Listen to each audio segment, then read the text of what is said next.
এই যে শুনছো? তোমাকেই বলছি, আমাদের চ্যানেলটি সাবস্ক্রাইব করে দাও না প্লিজ।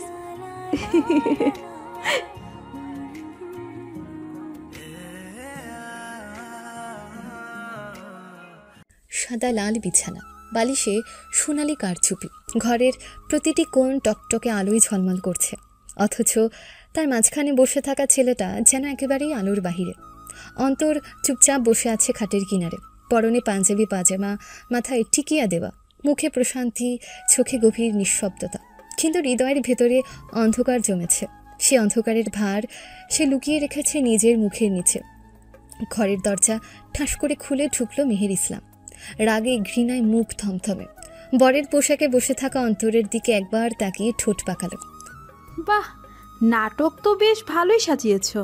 খাটে বসে আছো, মনে হচ্ছে রাজা মহারাজের মতো তোমাকে বিয়ে করার জন্য আমি মুখিয়েছিলাম। অন্তর কোনো কথা বলল না, চোখ তুলে একবার তাকালো, আবার মাথা নিচু করল। মেহের কাছে এসে দাঁড়ালো, ভারী নাকফুল খুলে বিছানার এক কোণায় ছুঁড়ে ফেলে দিল। তুমি কি ভেবেছ এই বিয়ে মানে আমি তোমাকে স্বামী হিসেবে মেনে নেব? এটা ছিল একটা চুক্তি, একটা ফাঁদ, যার মধ্যে আমাকে ঢুকিয়ে দেওয়া হয়েছে। আমার বাবা চাইলে যা হয় তাই হয়, আর তুমি তো একটা বেকার চাকরিবিহীন লোক। আমার ভাগ্যেই ছিল এমন অপদার্থ জামাই। অন্তর শুনে চুপচাপ, চোখে জল নেই, শুধু এক ধরনের ক্লান্তি। মেহের বিছানায় বসে থাকা অন্তরের ঠিক পাশে এসে দাঁড়ালো, তারপর ঠাস করে গালে এক চড় মারল। আই, চুপচাপ মুখ দেখিয়ে আমার সহানুভূতি পাওয়ার চেষ্টা করো না। বিয়ের রাতে আমি তোমার গায়ে হাত তুলছি, এইটাই তোমার আসল মর্যাদা। তোমার জায়গা বিছানায় না, রান্নাঘরে। সকাল থেকে উঠেই বাড়ির গরুগুলোর জন্য ঘর নিয়ে আসবে। মা বলেছে ওগুলো নাকি আরেকদিন না খেলে মরেই যাবে। কাজটা তোমার মতো অকর্মার জন্য পারফেক্ট। অন্তর চোখে চোখ রাখল না। সে মেহেরের চেয়ে বড়, ধৈর্যের অনেক উঁচু পাহাড় সে। মেহের খাটের একপাশে বসল। তোমাকে আমি আমার স্বামী হিসেবে কাউকে চিনিয়ে দিব না, এই ঘরও শেয়ার করব না। আমরা এক বিছানায় থাকবো না।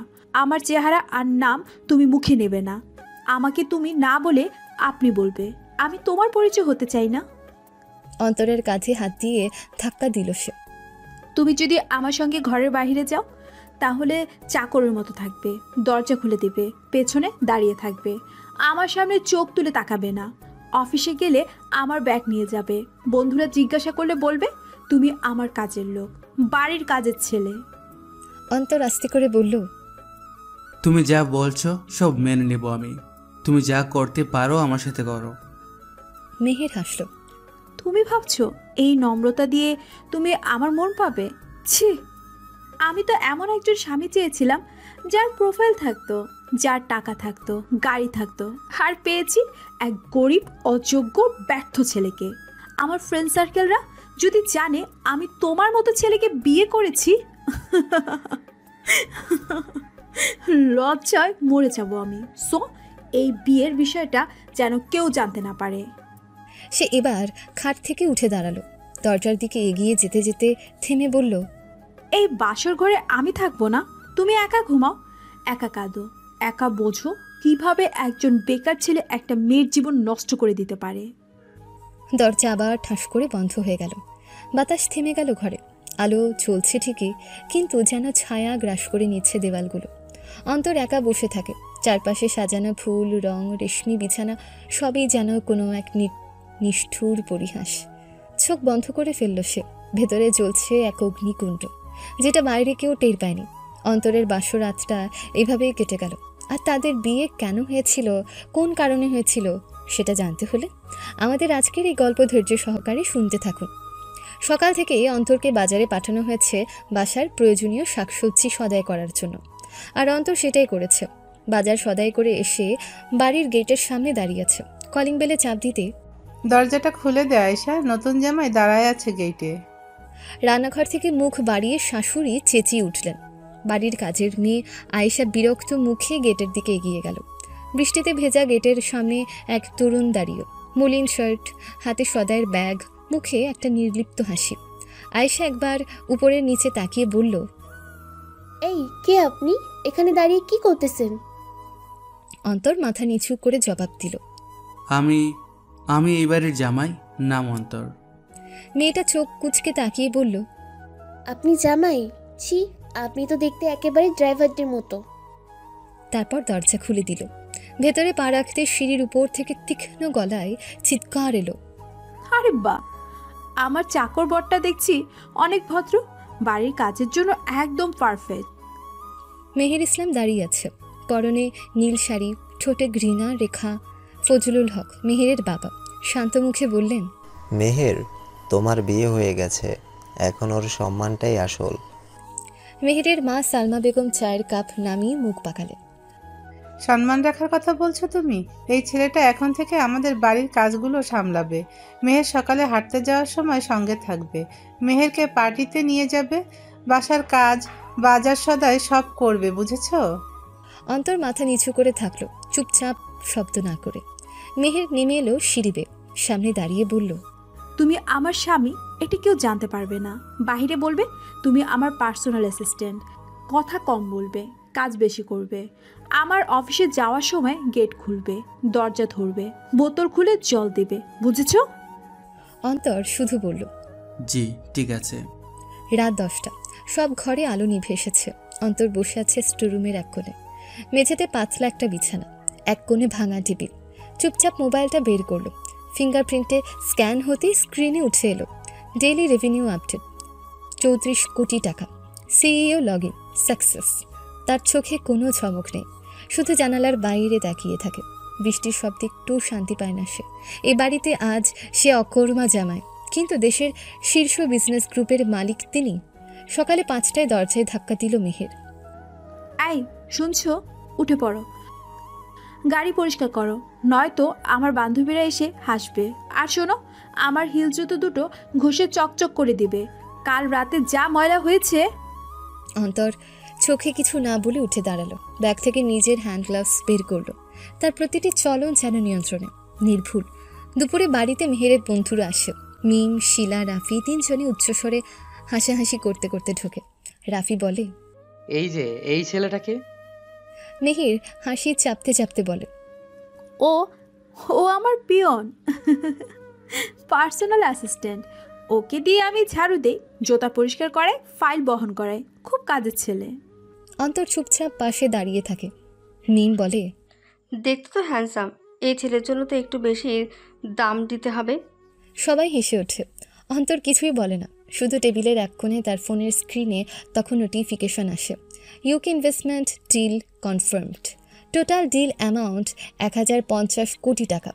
তারপরও সে দাঁড়িয়ে থাকে এক কোণে, জুতা তুলে দেয়, দরজা খুলে গাড়ি চালিয়ে মেহেরকে পৌঁছে দেয়, কিন্তু কারো চোখে পড়েনি। গাড়ি চালানোর সময় সে যে ব্র্যান্ডেড ঘড়ি পরে আছে, তার দামই পুরো বাসার মাসিক খরচের চেয়ে অনেক বেশি। পরের দিন সকালে রোদ উঠেছে অনেকক্ষণ আগে, ঘড়িতে সকাল 9টা বাজে, কিন্তু মেহেরের ঘরে যেন দিন শুরু হয় ঘুম ভাঙার ইচ্ছের বিপরীতে। চোখ খুলতে প্রথমে যেটা দেখে সেটা হলো অন্তর নিচু হয়ে তার পায়ের কাছে বসে আছে, হাতে এক কাপ চা। তোমার চা। অন্তরের কণ্ঠটা যেমন মোলায়েম তেমনি শান্ত, যেন মাথা নিচু করে সব শুনে যাবার অভ্যেস জন্মে গেছে ওর। মেহের কড়া গলায় বলল, এই সকাল সকাল ঘরে আসার দরকার কি? চাকরেরও তো একটা শিষ্টাচার থাকা উচিত। অন্তর কেবল মাথা নিচু করে দাঁড়িয়ে থাকে, প্রত্যুত্তর নেই, কোনো প্রতিবাদ। বাইরে থেকে দেখলে সত্যি মনে হয় ছেলেটা একজন অতি সাধারণ নিরীহ চাকর, যার জীবনে দাম নেই, মান নেই। নিচে নেমে মেহের গেটের সামনে দাঁড়িয়ে থাকা তার ফ্রেন্ডদের দেখে মুখ উজ্জ্বল করে হাসে। মিম, শিলা আর রাফি, এই 3জনের দলটা সবসময় একসাথে থাকে। মিম হেসে বলল, তোদের এই নতুন চাকর তো দেখি সত্যি ফুল সার্ভিস। শিলা ব্যঙ্গ করে বলল, তবে কি ভাবছিস, গরিব চাকরানি ভুল করিসনি, একে কাজে লাগানো যায়, ড্রাইভার, বডিগার্ড, কুক সব একসাথে। রাফি একটু এগিয়ে এসে অন্তরের দিকে তাকিয়ে বলল, এই ভাই, গাড়ির দরজা খোলো তো, আমরাও মেহের ম্যাডামের ফ্রেন্ড। অন্তর কোনো কথা না বলে চুপচাপ গেট খুলে গাড়ির দরজা খুলে দেয়। সবাই হাসতে হাসতে ওঠে গাড়িতে। আজ তাদের গন্তব্য গুলশানের এক নামকরা শপিং মলে। তারা পৌঁছেও গেল সেখানে। শপিং মলে ঢুকে মেহের ঘোষণা দেয়, এই যে এই হচ্ছে আমার নতুন পার্সোনাল ড্রাইভার কাম বডিগার্ড। তার বন্ধুরা হো হো করে হেসে ওঠে। শিলা বলল, তাহলে তো শপিং শেষে জুতা পরিষ্কার করতেও পারবে। মিম তো সরাসরি অন্তরের হাতে নিজের হ্যান্ডব্যাগটা গুজে দিয়ে বলল, এটা ধরো তো, শপিং করতে গেলে একটু ভারী হয়ে যায়, বুঝেছো? অন্তর চুপচাপ দাঁড়িয়ে থাকে। ব্যাগ ধরে দরজা খুলে এমনকি শিলার হাতে পানির বোতল এগিয়ে দেয়, যেন এই জীবনের সঙ্গে অভ্যস্ত, যেন এই কাজগুলোতেই তার সম্মান। কিন্তু এক ফাঁকে কেউ খেয়াল করে না, শপিং মলের অন্য প্রান্তে বসে থাকা একজন ব্যবসায়ী নিজের ফোনে অন্তরের ছবি তুলছে গোপনে। তারপর সে কাউকে ফোন করে বলে, স্যারকে দেখলাম, তিনি সোজা ওনাদের বাসায় আছেন, আমি নজর রাখছি। বাড়িতে ফেরার পর সালমা বেগম চোখ পাকিয়ে বলল, এই যে অন্তর, বাথরুম পরিষ্কার করো আগে। 3 দিন হলো পরিষ্কার হয়নি। চাকর যদি কাজ না করে তবে কেন রাখলাম? মেহের পাশ থেকে হেসে বলে উঠল, মা, ও তো জামাই বলে কথা, বেশি কিছু বলো না, না হলে কান্না শুরু করবে। সবাই হাসে, কিন্তু অন্তর হাসে না। সে চুপচাপ সেই নোংরা বাথরুমে ঢুকে যায়, হাতে স্ক্রাবার তুলে নেয়। ভেতরে নরম আলোয় তার ছায়া পড়ে দেয়ালে। কেউ জানে না এই হাতে একসময় লাখ কোটি টাকার চেক সাইন করেছে। এখন সেই হাতে টয়লেট স্ক্রাবার। রাত গভীর। মেহের তখনও ফোনে ব্যস্ত, বন্ধুদের সঙ্গে পার্টি নিয়ে আলোচনা করছে। অন্তর ছাদে উঠে এসেছে, হাতে ছোট একটা বাক্স, ওর মা বাবার ছবি রাখা। চাঁদের আলোয় সে ছবির দিকে তাকিয়ে চুপচাপ বসে থাকে, চোখে অদ্ভুত এক তীব্র নীরবতা। তোমরা বলেছিলে মানুষের মর্যাদা তার কাজের উপর নির্ভর করে না। আমি সেটা প্রমাণ করব মা, খুব শীঘ্রই। এই সময় অন্তরের ফোনে আসে একটা এনক্রিপ্টেড মেসেজ, লেখা ডিল কনফার্মড। গ্লোরি গ্লোবাল গ্রুপের হয়ে 200 কোটি টাকার প্রজেক্ট ফাইনাল। স্বাক্ষর চাইলে জানাবে। অন্তর ফোন বন্ধ করে আবার ছাদ থেকে নিচে নামে। সেই শান্ত মুখ আর মাথা নিচু ভঙ্গি নিয়ে ঘরে ঢুকে পড়ে, যেন কিছুই হয়নি। শ্বশুর ফজলুল হক নীরবে বারান্দা থেকে সব কিছু দেখছিলেন, মুখে হালকা হাসি। নিজের মনেই বললেন, তুমি যা করছো আমার চোখ ফাঁকি দিতে পারবে না অন্তর, কিন্তু জানি তুমি সঠিক পথেই আছো, আমি পাশে আছি তোমার। 2 দিন পর বাড়ির ছাদে রোদ শুকাতে দেওয়া কাপড় তুলতে গিয়ে অসাবধানতায় নিচে পড়ে গেল একটা ওড়না। মেহের দাঁড়িয়ে ছিল রেলিং ধরে, চোখে চশমা, কানে মোবাইল, আর সামনে দাঁড়িয়ে আছে অন্তর, নিচের দিকে তাকিয়ে আছে। মেহের ঠোঁটে বিরক্তি ছড়িয়ে বলল, এই, নিচে পড়ে গেছে, গিয়ে তুলে আনো। অন্তর মাথা নিচু করে সিঁড়ি ধরে নিচে নামল। নিচে গিয়ে রোদে শুকানো কাপড় তুলে নিয়ে আবার উপরে এলো। মেহের তখনও ফোনে কথা বলছে। কাপড় বাড়িয়ে দিল মেহেরের দিকে। মেহের ওর দিকে না তাকিয়ে কাপড়টা নিয়ে বলল, আগামীকাল আমাকে মিম আর শিলার সাথে গুলশানে যেতে হবে। ওরা একটু রাফির গাড়িতে যাবে, আমি চাই না তাদের সাথে যাই। তুমি যাবে আমার সাথে বাইকে। অন্তর একটু থেমে জিজ্ঞেস করল, আপনি বাইকে যাবেন? মেহের তাকালো একবার। আমার যখন তোমার মতো লোক ছাড়া আর কাউকে বিশ্বাস নেই, তখন বাইকেই যেতে হবে। আমার শরীরটা তো আর তোমার মতো টায়ার্ড লাগবে না। রাতের খাবারের সময় সবাই একসাথে বসে খাচ্ছে। শিলা আর মিমও এসেছে, আজ রাতটাও থাকবে। রাফিও আছে। ফজলুল হক মজার গল্প বলছিলেন সবাইকে। তোমরা জানো অন্তরকে আমি একবার হারিয়ে ফেলেছিলাম একা, তখন ও আমার অফিসেই কাজ করতো, একা একাই কাজ করতো, আমি ওকে খুঁজে পাইনি অনেকক্ষণ। হেসে বললেন ফজলুল হক, আঙ্কেল, ও কি আপনার অফিসে অনেক আগে থেকেই কাজ করে? মিম কৌতূহল নিয়ে জিজ্ঞেস করল। মেহের তাড়াতাড়ি বলল, হ্যাঁ, অনেক আগে থেকে আমাদের অফিসে কাজ করে, বাবার খুব পছন্দের, বাবা অনেক বিশ্বাস করেন ওকে। অন্তর ফজলুল হকের দিকে তাকালো। ফজলুল হক হালকা হেসে শুধু মাথা নাড়ল। রাত গভীর হলে মেয়েরা নিজেদের ঘরে গেল। মেহের ছাদে গিয়েছিল একটু হাওয়ায় দাঁড়াতে। অন্তর একটু দূরে দাঁড়িয়েছিল পাহারাদারদের মতন। তোমার কি নিজের কোনো আত্মসম্মান নেই? হঠাৎ প্রশ্ন ছুড়ে দিল মেহের। অন্তর কিচ্ছু বলল না। সবাই তোমাকে কিভাবে কথা শোনায় জানো তো, তাও মুখ ফুটে কিছু বলো না। চাকর বলে কি নিজেকে ভেবেছো? একটা মুহূর্ত চুপচাপ, তারপর মেহের বলল, আচ্ছা, কখনো কি নিজের পরিচয় বদলে ফেলতে চাওনি?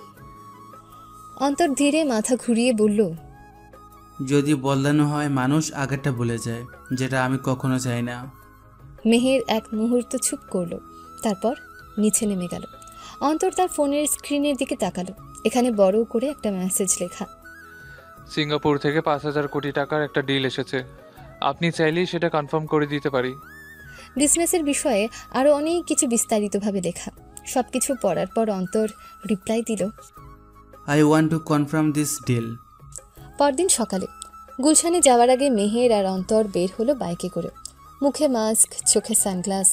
বাইকের পেছনে বসে মেহের ফোনে ছবি তুলছিল, ভিডিও করছিল। তুমি কথা বলো না কেন? হঠাৎ জিজ্ঞেস করলো মেহের। উত্তরে অন্তর বলল, কাজ করতে এসেছি, কথা বলার জন্য না। চাকরও তো মানুষ, সব কাজই করো, মানুষই তো, কথাও তো বলতে পারো। কণ্ঠে ছিল খানিক স্নিগ্ধতা, অপ্রত্যাশিতভাবে। অন্তর হালকা হেসে বলল, মানুষের সব কথা বলা উচিত হয় না। সারাদিন তারা অনেক ঘোরাফেরা করলো। বিকেলে ফিরে এসে মেহের রুমে ঢোকার সময় হঠাৎ ওর পা হড়কে পড়ে যাচ্ছিল। অন্তর তাড়াতাড়ি এগিয়ে এসে ওকে ধরে ফেলল। দুজনের চোখ আটকালো এক মুহূর্তের জন্য। মেহের কিছু বলল না, নিজেকে সামলে নিয়ে উঠে দাঁড়ালো। ধরে রাখো এই জুতা জোড়া, ভেতরে নিয়ে এসো, আমি ফ্রেশ হয়ে আসছি। অন্তর মাথা নিচু করে দাঁড়িয়ে থাকলো, আর ভেতরে দাঁড়িয়ে থাকা ফজলুল হক নীরবে সব দেখে গেল। তার চোখে একটা অদ্ভুত মায়া ঝিকমিক করে উঠল। রাত 10:35। অন্তর ছাদে একা একা বসে আছে আর ভাবছে সেদিনের কথা, যেদিন তাদের বিয়ে হয়েছিল। তাহলে চলুন জেনে আসি ছোট্ট একটা ফ্ল্যাশব্যাক। ফজলুল হক একা বসে আছেন অফিস রুমে। দরজার সামনে দাঁড়িয়ে আছে অন্তর। ফজলুল হক ধীরে ধীরে বললেন, তুমি তো জানো আমি কেন এই বিয়েটা দিতে চাই অন্তর। অন্তর শান্তভাবে বলল, জানি স্যার, আমি কোনো দাবি করিনি। আপনি চাইলে করব, না চাইলে চলে যাব। মেহের আপত্তি করছে, সেটা তো আপনিও দেখলেন। ফজলুল হক চশমাটা খুলে টেবিলে রাখলেন। কণ্ঠে ব্যথা মিশানো অভিভাবক সুলভ দৃঢ়তা। তুমি আমার জীবনের ঋণ। যখন আমার সব শেষ হয়ে যাচ্ছিল, তখন আমার কোম্পানির ফাইন্যান্সিয়াল হিসেব ধরে তুমি ভুল ধরিয়েছিলে। তুমি না থাকলে আমি হয়তো জেলে যেতাম। আমার ব্যবসার এখন যা অবস্থা, সেটা অনেকখানি তোমার কারণেই। অন্তর কিছু বলল না, মাথা নিচু করে দাঁড়িয়ে রইল। ফজলুল হক আবার বললেন, তোমার জীবনটা অনেক কঠিন। আমি জানি তুমি কে, কেমন জীবন তুমি ফেলে এসেছো। তুমি যদি চাও আমি মেহেরকে জোর করব না, কিন্তু আমি চাই তুমিই আমার জামাই হও। আমি চাই মেহেরের পাশে এমন একজন মানুষ থাকুক যে নির্ভরযোগ্য, ভদ্র ও সৎ। একটু থেমে আবার বললেন, আর আমি চাই না মেহের এমন কারো সঙ্গে জড়িয়ে পড়ুক যে শুধু গাড়ি বাড়ি দেখে প্রেম করে। মেহের খুব আবেগপ্রবণ। তুমি অন্তত কখনো ওকে ঠকাবে না, এটুকু জানি। অন্তর মুখ তুলল। আমি কথা দিচ্ছি স্যার, আমি ওকে কষ্ট দেব না। কিন্তু ও যদি কখনো চায় আমি সরে যাই, আমি সরে যাব। সেদিন রাতে ফজলুল হক সিদ্ধান্ত নেন, মেহেরের অনিচ্ছা সত্ত্বেও বাবার আদেশে রাজি হতে হয় তাকে। মেহেরের বাড়িতে ঘরের ভেতরে আর্তনাদ করছিল মেহের। মুখ লাল, চোখে অগ্নিশিখা। মা কিছুতে তাকে শান্ত করতে পারছিল না। আমি এই বিয়ে করব না, না মানে না। ওর মুখ দেখতো ঘৃণা হয় আমার। ফজলুল হক তখনও ঠান্ডা স্বরে বসে আছেন নিজের চেয়ারে। কাচের গ্লাসে পানি রেখেছিলেন, কিন্তু এখন আর পানি খাওয়ার ইচ্ছে নেই। শুধু নিচু স্বরে বললেন, মেহের, এটা কোনো আবেগের সিদ্ধান্ত নয়। পরিবারের সম্মান, সম্পর্ক, ভবিষ্যৎ সব কিছু বিবেচনা করে আমি এই বিয়ের সিদ্ধান্ত নিয়েছি। ছেলেটা খারাপ নয়। মেহের চেঁচিয়ে উঠল, খারাপ নয়? তার নিজের নামে একটা বাইক পর্যন্ত নেই, চাকরি নেই, ভবিষ্যৎ নেই, কি আছে তার? ফজলুল হক এবার একেবারে চেয়ার থেকে উঠে দাঁড়ালেন। আছে সম্মান, আছে ভদ্রতা। যে ছেলে মুখ নিচু করে দাঁড়িয়ে থেকেও নিজের কথা জোর করে বলেনি, সে অনেক কিছু পারে মেহের। তুমি জানো না, আমি জানি। ঘরের এক কোণায় দাঁড়িয়েছিল অন্তর, মাথা নিচু, মুখে কোনো অভিব্যক্তি নেই, চোখে গভীর বিষণ্ণতা, কিন্তু ঠোঁটে স্থিরতা। মেহের তার দিকে তাকিয়ে বলল, তুমি কেন এখানে দাঁড়িয়ে আছো? তুমি কি নিজে চাইছো আমাকে বিয়ে করতে? তুমি জানো না আমি তোমাকে ঘৃণা করি?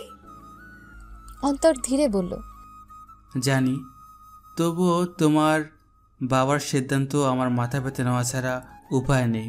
মেহের হঠাৎ কাঁদতে কাঁদতে মাটিতে বসে পড়ল। আমার জীবনটা নষ্ট হয়ে যাচ্ছে। তুমি জানো না আমি কেমন স্বামী চেয়েছিলাম, কেমন জীবন চেয়েছিলাম। বাবার আদেশ মানতে গিয়ে আমি নিজেকে শেষ করে দিচ্ছি। বিয়ের প্যান্ডেল বসেছে বাগানে, অতিথিরা আসতে শুরু করেছে, কিন্তু ভেতরে চলছিল যুদ্ধ। এক মেয়ের হৃদয়ের যুদ্ধ আর এক ছেলের নীরব প্রতীক্ষা। কাজী এসে হাজির, কাগজ খুলে বলল, অন্তর সাহেব, আপনার সাথে মেহের ইসলামের বিয়ের প্রস্তাব রাখা হয়েছে। আপনি কি মেহের ইসলামকে বিবাহে গ্রহণ করছেন? অন্তর মাথা নিচু করেই বলল, হ্যাঁ, আমি গ্রহণ করছি। মেহের দাঁড়িয়ে আছে, ঠোঁট কাঁপছে, চোখে জল টলটল করছে। চারপাশের চাপে বাবার মুখের দিকে তাকিয়ে আর কিচ্ছু বলতে পারল না। ভেতরে হাজারটা না থাকলেও মুখে একটা কণ্ঠস্বর বেরিয়ে এলো, হ্যাঁ করছি। সাক্ষীরা স্বাক্ষর দিল, কাজেই ঘোষণা দিল। এখন থেকে আপনারা স্বামী স্ত্রী। সবাই করতালি দিল, কিন্তু কারো চোখে কারো চোখ পড়ল না। ফজলুল হক এসে মেহেরকে জড়িয়ে ধরে বললেন, মা, তুমি একদিন বুঝবে আমি তোমার জন্যই ঠিক করেছি। অন্তর তোমার জীবনের শ্রেষ্ঠ সিদ্ধান্ত হয়ে দাঁড়াবে একদিন। মেহের মুখ ঘুরিয়ে নিল, চোখে ছিল তীব্র ঘৃণা। আর অন্তর একজন ছদ্মবেশী কোটিপতি, অথচ সামান্য চাকরি প্রার্থী সেজে দাঁড়িয়েছিল তার স্বপ্নের মেয়েটার সামনে, যার মন ভাঙতে চায়নি সে, কিন্তু নির্দেশ সমান্যও করতে পারেনি। এভাবে একটা ঋণ, কৃতজ্ঞতা আর নিরাপত্তা মিলিয়ে জন্ম নেয় এক অনিচ্ছার সম্পর্ক, যেটার শুরু অপমান দিয়ে, কিন্তু শেষটা কি হবে সেটা সময়ই বলবে। এবং সেই ঘৃণা নিয়ে সে বাসর ঘরে ঢুকেছিল, যা আমরা গল্পের শুরুতেই শুনতে পেয়েছি। এখন চলুন বর্তমানে ফেরা যাক। বর্তমান বিয়ের 4 দিন পর ভোরের আলো জানালার পর্দা গুলে ধীরে ধীরে ঘরে ঢুকছিল, কিন্তু এই আলো কোনো নতুন দিনের আশ্বাস নিয়ে আসেনি অন্তরের জন্য, বরং এই আলো যেন সামনে আরও দীর্ঘ অপমানের দিনের ইঙ্গিত দিচ্ছিল। অন্তর উঠে বসেছিল অনেক আগে, ঘুম তার চোখে আসেনি এক মুহূর্ত। মেহেরের কঠোর মুখ, কাটা চোখ, বিষাক্ত উচ্চারণ সব কিছু মনে পড়ে যাচ্ছিল একে একে। ঘরের একপাশে বসে থাকা মেহের তখন আয়নার সামনে দাঁড়িয়েছিল। তার চোখে ঘুম নেই, কিন্তু মুখে একটা ঠান্ডা নির্মম শক্তির ছাপ। এই যে দাঁড়িয়ে আছো কেন এভাবে? মেহের তাকালো না, শুধু আয়নার দিকে তাকিয়ে বলল। অন্তর ধীরে ধীরে কাছে এগিয়ে গেল। জানবো? মেহের এবার সরাসরি চোখে তাকালো। ঠোঁটের কোণটায় হালকা এক পাকা হাসি, কিন্তু সে হাসির মধ্যে ছিল তাচ্ছিল্য। তুমি কি আমার কাজের ছেলে নাকি অন্য কিছু? নাকি তুমি নিজের মতো করেই কিছু করবে? অন্তর একটু থমকে গেল, মাথা নিচু করে বলল, না মানে, তোমার যদি কিছু লাগে ভাবলাম। মেহের উঠে দাঁড়ালো, এরপর ধীরে ধীরে তার কাছে এসে দাঁড়ালো, একেবারে মুখোমুখি। তুমি বুঝতে পারো না আমার কিছু লাগবে কিনা, তাই না? আমার কোন পছন্দ অপছন্দ তোমার বোঝার দরকার নেই। তোমার আমার যা চাই সবই কিছু আমি বলার আগেই আমার সামনে হাজির রাখবে। তুমি এখানে শুধু একটা ঝামেলা, যেটা আমার জীবনে জোর করে জুড়ে দেওয়া হয়েছে। অন্তর এবারও মুখ তুলে তাকালো না, শুধু শান্ত কণ্ঠে বলল, আমি জানি, আমি চাচ্ছি তোমাকে কোনো কষ্ট না দিতে। মেহের হেসে ফেলল, কর্কশ একটা হাসি। তাই তাহলে করো একটা কাজ, নিচে নেমে রান্নাঘরে গিয়ে ফুফুদের বলো আজ থেকে তুমি আমার জন্য সকালে চা বানাবে। আর হ্যাঁ, ঠিক 8টায় আমার ঘরে চা পৌঁছানো চাই, না হলে তুমি আমার জামাই থেকে বাসার কাজের লোক নামিয়ে দেওয়া হবে। অন্তর মুখ তুলল, এবার ঠান্ডা চোখে একবার তাকালো মেহেরের দিকে। ঠিক আছে, আমি চা বানিয়ে আনবো। 1 মিনিট। মেহের ফের থামিয়ে দিল, তার চোখে তখন আর একটা চাহনি। এই জামা কাপড়টা পরে চা বানাতে যেও না, নিচে গিয়ে আগে পুরনো একটা পাঞ্জাবি বা হাউসকোট খুঁজে নাও। তুমি জামাই না, এবারের চাকর, মনে রেখো। কড়া একটা চা বানিয়ে আনো, আমার মাথা ধরেছে। অন্তর কাঁপে না, কোনো প্রতিবাদ নেই মুখে। সে আস্তে আস্তে দরজার দিকে এগিয়ে যায়। মেহের পেছন থেকে বলে ওঠে, আর হ্যাঁ, নিচে গিয়ে মিথ্যে পরিচয় দিও না যেন। সবাই জানে তুমি আমার দয়া বেঁচে থাকা অকর্মা এক লোক, কোটিপতি না, করুণার পাত্রী তুমি। দরজার ফাঁক দিয়ে আলো ঢুকছিল, অথচ অন্তরের ছায়া যেন আর আলোই পড়ে না। মুখটা তখন পাথরের মতনও কঠিন। কেউ জানে না এই অকর্মা ছেলেটি আসলে কত বড় এক সাম্রাজ্যের রাজা। আর এই রাজা আজ আবার নিজের তৈরি করা আড়ালে ঢুকে গেল নতুন দিনের অপমান জয় করার জন্য। ভোরের আলো তখনও পুরো ঘরে ঢোকেনি। হালকা আলো আঁধারির মাঝে অন্তর চোখ মেলে তাকাতেই বুঝল আজকের সকালটাও আরও অপমানের। বাসরাতের অপমান, বন্ধু বান্ধবীদের সামনে অপমান এখনও তার কানে বাজছে, কিন্তু মুখে কিছু বলার সুযোগ ছিল না, কারণ এই বিয়ে সে নিজের ইচ্ছেই করেনি, আর মেয়েটাও তাকে মানুষই মনে করে না। আস্তে আস্তে নিচে নামে সে। পুরো বাড়িটা তখনও নিস্তব্ধ, কিন্তু রান্নাঘর থেকে কিছু শব্দ আসছিল। দরজার কাছে যেতে এক মহিলার চিৎকার ভেসে এলো। আয়েশা, এই ভোরে বাথরুম পরিষ্কার করতে বলছিলাম, তুই রান্নাঘরে কি করছিস? অন্তর দরজার আড়ালে দাঁড়িয়ে শুনছিল। কিছুক্ষণ পর সাহস করে ভেতরে ঢোকে। ভেতরে দুজন ফুপু বসে আছে। বড় ফুফু শাহানারা খাতুন, মুখে পান, চোখে সন্দেহ। ছোট ফুফু জিন্নাতারা, হাতে মোবাইল আর মুখে ঠাট্টা। শাহানারা খাতুন চোখ বড় করে তাকালেন অন্তরের দিকে। এই যে, কে আসছে সকাল সকাল রান্নাঘরে? জামাইবাবু নাকি নতুন চাকর? জিন্নাতারা হাসতে হাসতে বললেন, শোন না, জামাই তো এখন ঘরের লোক, কাজ না করলে খাবে কি? আমাদের বাড়িতে অলসের জায়গা নেই। আয়েশা এক কোনায় দাঁড়িয়ে লজ্জায় মাথা নিচু করে। অন্তরের দিকে তাকিয়ে হালকা কণ্ঠে বলে, তুমি আজকে নতুন, আজকে আমি বানিয়ে দিচ্ছি। না, আমি নিজে বানাবো। শান্ত কণ্ঠে বলে অন্তর। তার চোখে এক ধরনের নীরব আগুন, কিন্তু মুখে কোনো অভিমান নেই। শাহানারা খাতুন ঠোঁট বাঁকিয়ে বলে উঠলেন, বাহ, জামাইবাবু চা বানাতে জানেন? তাহলে তো বিয়ের বাকি ছেলেদের তালিকায় 1 নম্বর পাত্র ছিলেন নিশ্চয়ই। জিন্নাতারা আবার ঠাট্টা করল, ওরে বিয়ের আগে শুনেছিলাম ভাইজানের অফিসে চাকরি করে, এখন বুঝছি রান্নাঘরের কাজও ভালো পারে। অন্তর কোনো কথা বলল না, নিজ হাতে চা বানিয়ে ট্রেতে রাখলো। তারপর ধীরে ধীরে সিঁড়ি বেয়ে উপরে উঠতে লাগলো। পেছনে শাহানারা খাতুন বলে উঠলেন, আয়েশা, দেখেছিস তো জামাইবাবু কি ট্রে নিয়ে পড়েই যায় না আবার।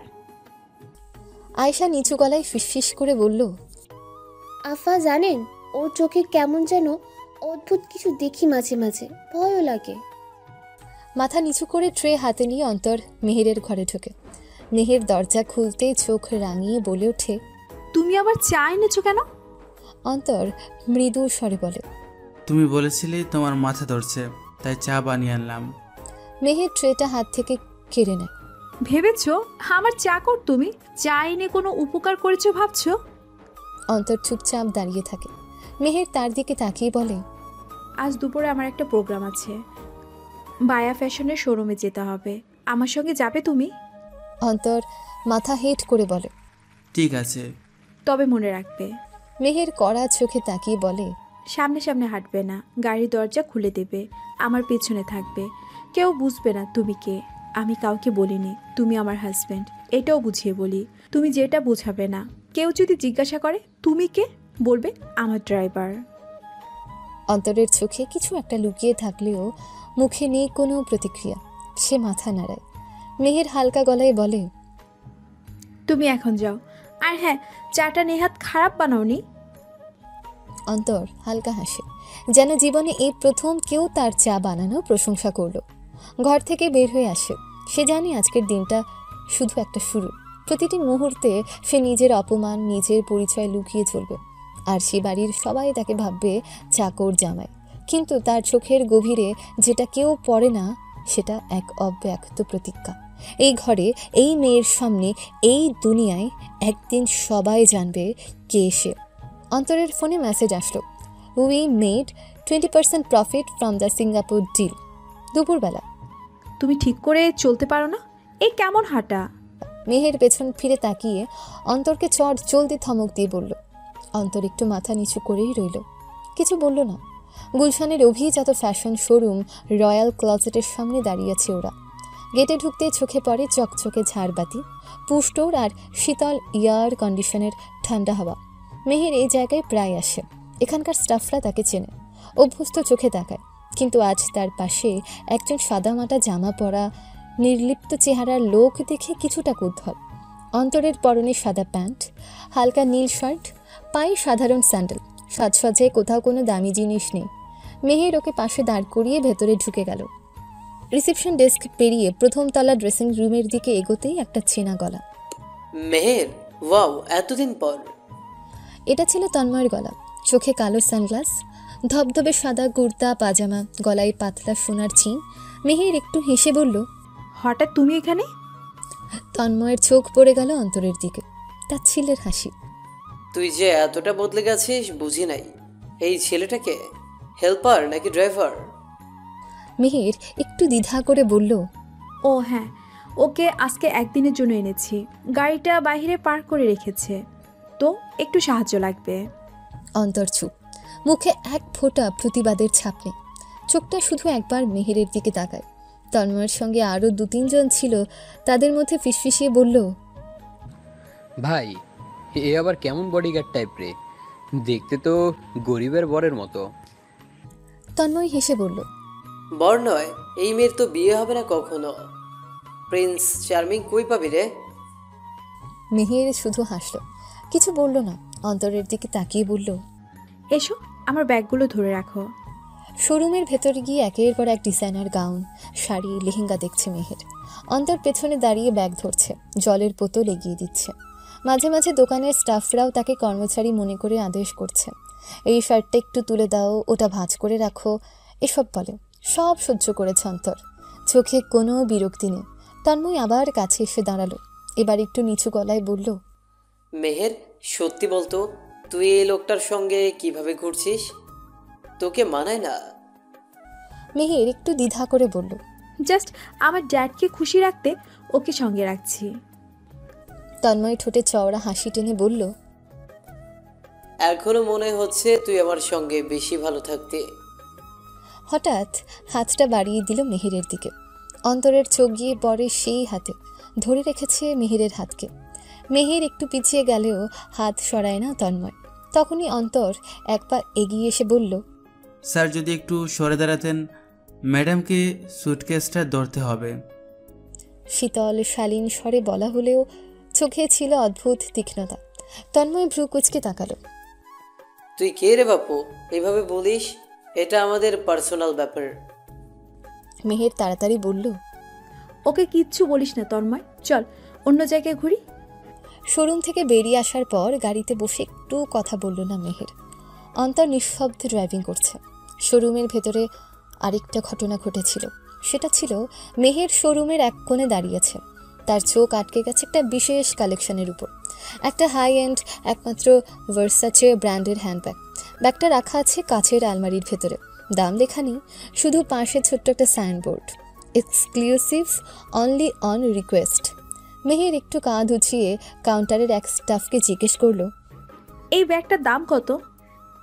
স্টাফ নিচু গলায় বলল, ম্যাডাম, এটা 3,25,00,000 টাকার special collection. It's one of a kind. মেহেরের ঠোঁটে ক্ষীণ একটা হাসি ফুটে উঠল, তবে চোখে হঠাৎ কুয়াশা জমে গেল। সে আর কিছু না বলে চুপচাপ সরে গেল, কারণ সেটা কেনার সামর্থ্য তার নেই। এই দৃশ্যটা দূর থেকে নজরে রাখছিল অন্তর। সে কিছু না বলে অন্য পাশ দিয়ে হেঁটে চলে গেল ভেতরের কাউন্টারে। দোকানের একজন সিনিয়র স্টাফের কাছে গিয়ে বলল, আপনার কালেকশনে ওই ভার্সাচে ব্যাগটা আছে? স্টাফ একটু চমকে তাকালো।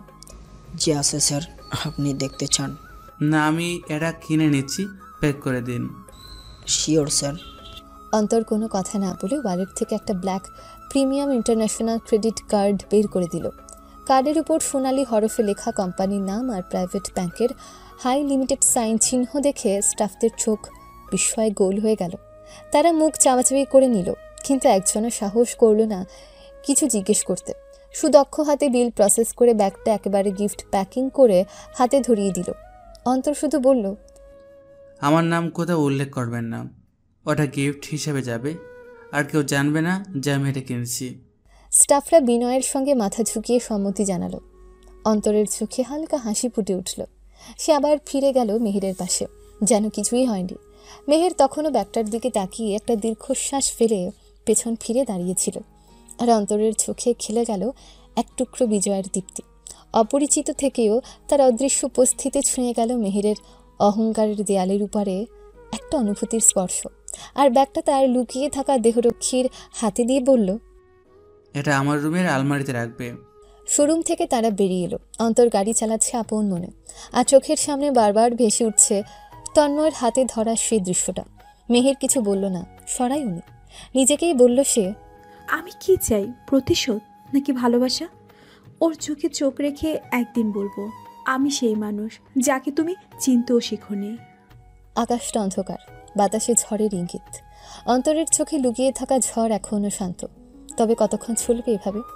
বাসায় পৌঁছে দরজাটা খুলে যখন ঘরে ঢুকলো মেহের আর অন্তর, তখন সন্ধ্যা নেমেছে। বাসাটা কেমন যেন এক অদৃশ্য বোঝায় ভারী হয়ে আছে। ফুফুরা ড্রয়িং রুমে বসে টিভি দেখছিল, চোখে মুখে অবজ্ঞা মেশানো কৌতূহল। ফুফু একটা কড়া গলায় প্রশ্ন করলেন, এইমাত্র ফিরলে? মেহের ব্যাগ নামিয়ে রাখল, মুখে ক্লান্তির ছায়া। হ্যাঁ ফুপু, একটু দেরি হয়ে গেল, শোরুমে অনেক সময় লেগে গেছে। ফুফু চশমার উপর দিয়ে তাকিয়ে বললেন, ওরকম গরিবের সাথে শোরুমে গেলে সময় তো লাগবে, পয়সাওয়ালা গেলে 5 মিনিটে বুঝে ফেলে কি নিবে। মেহের মুখে হাসি রাখার চেষ্টা করল, কিন্তু অন্তর একটু কিছু বলল না। ওর চোখে শুধু একরাশ অভিমান। মেহের আস্তে আস্তে হাঁটতে হাঁটতে সোজা নিজের ঘরে চলে গেল। অন্তর পেছন পেছন যেতে যাবে এমন সময় আয়েশা বলে উঠল, ভাইয়া চা বানিয়ে রাখি? অন্তর মাথা নেড়ে জানালো, না, কিছু লাগবে না। ঘরে ঢুকে মেহের দরজাটা ধাক্কা দিয়ে বন্ধ করলো। তুমি দরজাটা বন্ধ করে দিলে কেন? অন্তর ধীরে ধীরে জিজ্ঞেস করলো। মেহের আয়নার সামনে দাঁড়িয়ে বলল, তুমি এখন থেকে বাইরে ঘুমাবে, আমি একসঙ্গে থাকতে পারবো না। অন্তর হালকা গলায় বলল, কেন পারবে না? তুমি তো আমার স্ত্রী। মেহের হঠাৎ ঘুরে দাঁড়িয়ে রেগে উঠে বলল, স্ত্রী? এই কথাটা মুখ থেকে বের করার সাহস কই পেলে তুমি? তোমার মতো একটা নিম্ন শ্রেণীর ছেলের সঙ্গে আমার কি সম্পর্ক হয়? আমি তো শুধু আমার বাবার সম্মান বাঁচাতে বিয়ে করেছি। তার মানে এই না যে তুমি আমার স্বামী পরিচয় নিয়ে ঘোরাঘুরি করবে। অন্তর কিছু বলতে চাইল, কিন্তু মেহের থামিয়ে দিল। তুমি কি ভেবেছো এইসব লোক দেখানো শপিংয়ে গিয়ে পাশে দাঁড়িয়ে থাকলে তুমি আমার জীবনের অংশ হয়ে যাবে? তোমার জায়গা স্টোর রুমে, বিছানার পাশে না। অন্তর আস্তে করে বলল, তুমি জানো না আমি কে? তুমি যা দেখছো তার বাইরেও অনেক কিছু আছে। আচ্ছা, আবার শুরু করলে না নাটক? এই আমি কে একদিন বুঝবে। এসব কথাবার্তা বাদ দাও, এসব দিয়ে আমাকে প্রবাহিত করা যাবে না। মেহের ওয়ার্ড্রপ খুলে একটা লাল শাড়ি বের করলো। আগামীকাল এক পারিবারিক দাওয়াত আছে ওদের এক আত্মীয়ের। তুমি আমার সঙ্গে যাবে। আমি বলবো তুমি আমার কোনো কাজের লোক, কার্ড বয়ে নেওয়ার জন্য তোমায় এনেছি। আমার আত্মীয়দের সামনে তোমার মুখ কালো করব না। অন্তর দাঁড়িয়ে থাকলো কিছুক্ষণ, তারপর আস্তে পেছন ফিরে দরজা খুলে বাইরে বেরিয়ে গেল। ঘরের বাইরের এক করিডোরে রাখা একটা ছোট্ট সোফায় বসে পড়ল। ছাদের পাখা ঘুরছে ধীরে ধীরে, আর ওর বুকের ভেতর কেমন এক অচেনা জ্বালা। একটা সময় আয়েশা এসে জানালো, ভাইয়া খাবার রেডি, আপনি নিচে এসে খেয়ে নিন। অন্তর ধীরে উঠে গেল নিচে। টেবিলে বসে থাকা ফুফু বললেন, বিয়ে করে এমন ছেলেকে নিয়ে এসেছো যে নিজের খাবার পর্যন্ত সময় মতো খেতে পারে না। ওকে চাকর বললে বেশি বলা হবে। মেহের নিচে নেমে এলো, চোখে ঠান্ডা অবজ্ঞা। চাকর বললে ওর প্রেস্টিজ বাড়বে? আমি বলি না, ও তো আসলে একটা ল্যাম্প পোস্ট আছে, কিন্তু কোনো আলো দেয় না। সবাই হেসে ওঠে। অন্তর চুপচাপ থালায় ভাত নেয়। মেহের পাশ দিয়ে হেঁটে চলে যায় নিজের ঘরের দিকে। রাত গভীর, মেহের ঘরে একা ঘুমাচ্ছে। বাইরের বারান্দায় বসে আছে অন্তর, এক মনে দূর আকাশের দিকে তাকিয়ে আছে। নিজের বুকের ভেতর শব্দ করে ওঠে, তুমি আমাকে অপমান করছো, কারণ তুমি জানো না আমি কে। কিন্তু দিন আসবে তুমি তোমারই বলা প্রতিটা কথার জন্য আফসোস করবে। অন্তরের চোখে জমে থাকা নীরব এক প্রতীক্ষা, যা কাউকে শোনানো যায় না, শুধু সময়কে সাক্ষী রেখে বলা যায়, তুমি আমাকে আজ ঘৃণা করছো, কিন্তু কাল আমি হব তোমার সবচেয়ে বড় অহংকার। পরদিন সকালে মেহের আয়নার সামনে বসে চুলে স্ট্রেটনার চালাচ্ছিল।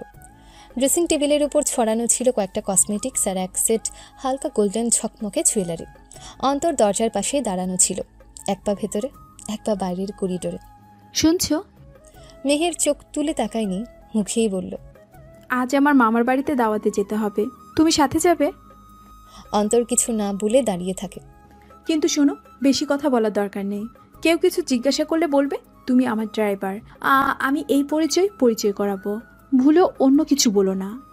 অন্তরের দৃষ্টি তখনও মেহেরের মুখে। সে চোখ নামিয়ে নিয়ে শুধু বলল, ঠিক আছে। তাদের গন্তব্য ছিল ধানমন্ডির একটা অভিজাত অ্যাপার্টমেন্টে। বিল্ডিংয়ের নিচে গিয়ে একজন ডোরম্যান গাড়ির দরজা খুলে দেয়। মেহের নেমে যায় অভ্যস্ত ভঙ্গিতে। অন্তর পেছনে পেছনে হাঁটে, মাথা নিচু করে।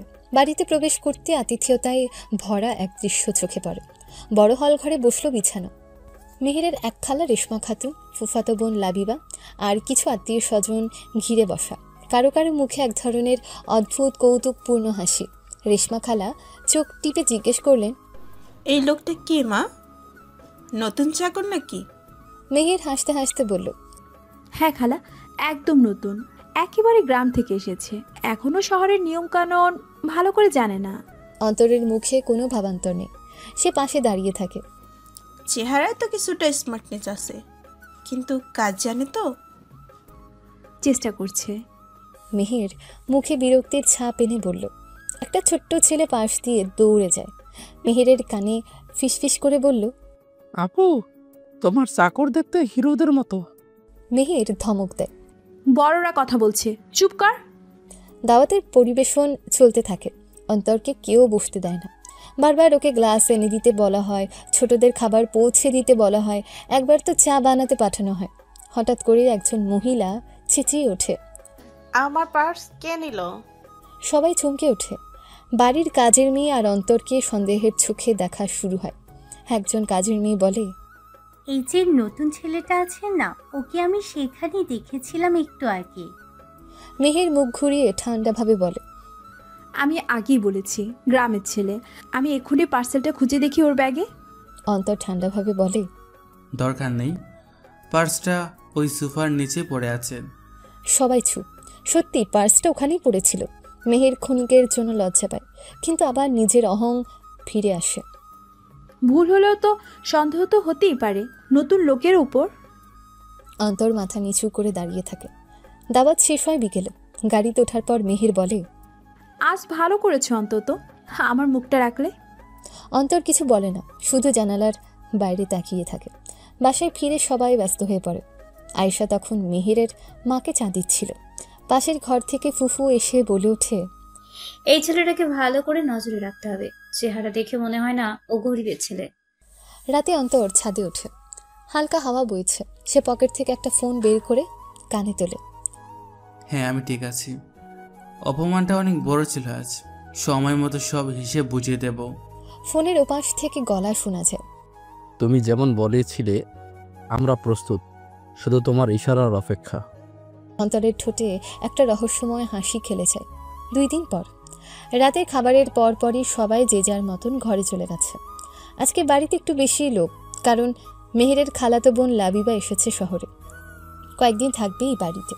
চুপচাপ স্বভাবের, মেহেরের একদম উল্টো ধরনের মেয়ে, তবে চোখে মুখে একটা স্থির আলো, যার মধ্যে গভীরতা লুকানো। লাবিবা একা দাঁড়িয়েছিল বারান্দায়।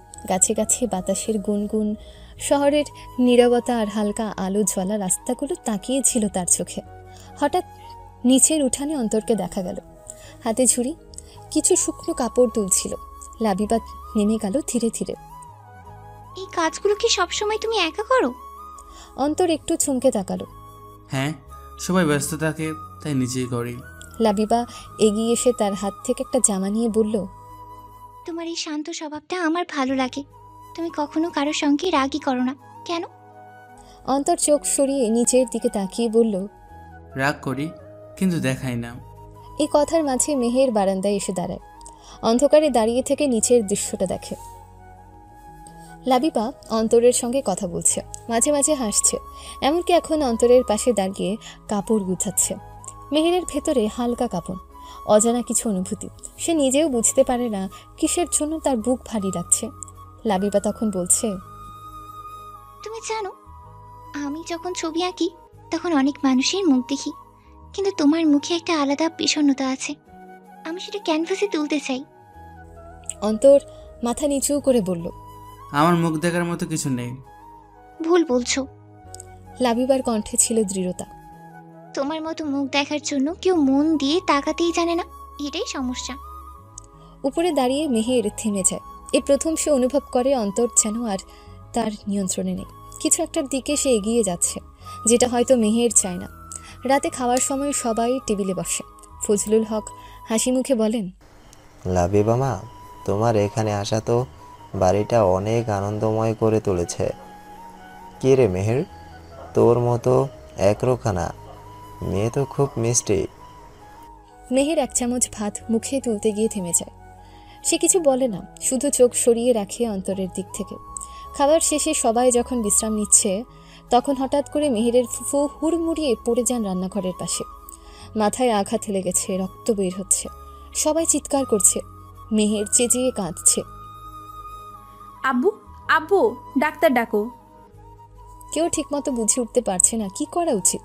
ঠিক সেই সময় অন্তর ভিড় ঠেলে এগিয়ে আসে। একটু সরে দাঁড়ান সবাই। তার কণ্ঠের গাম্ভীর্যে সবাই স্তব্ধ। অন্তর নিচু হয়ে ফুফুর নাড়ি চেক করে, তারপর দ্রুত বলে, দ্রুত একটা গাড়ি বের করো, মাথায় গজ রাখো, ব্লিডিং থামাতে হবে। লাবিবা, তুমি স্যালাইন আনো। মেহের, একটা তোয়ালে দাও। এই নির্দেশগুলো কেউ অমান্য করার সাহস পায় না। মাত্র 5 মিনিটের মধ্যে অন্তর ফুফুকে গাড়িতে তোলে। ফজলুল হক তার সঙ্গে যান হাসপাতালে। ডাক্তার রোগীর চেক আপ করছে। এদিকে সবাই হাসপাতালের বাইরে দাঁড়িয়ে আছে। মেহের পেছন থেকে দেখে যায় অন্তরের হাতে রক্ত লেগে আছে, কিন্তু তার চোখে ভয় নেই, বরং আশ্চর্য এক আত্মবিশ্বাস।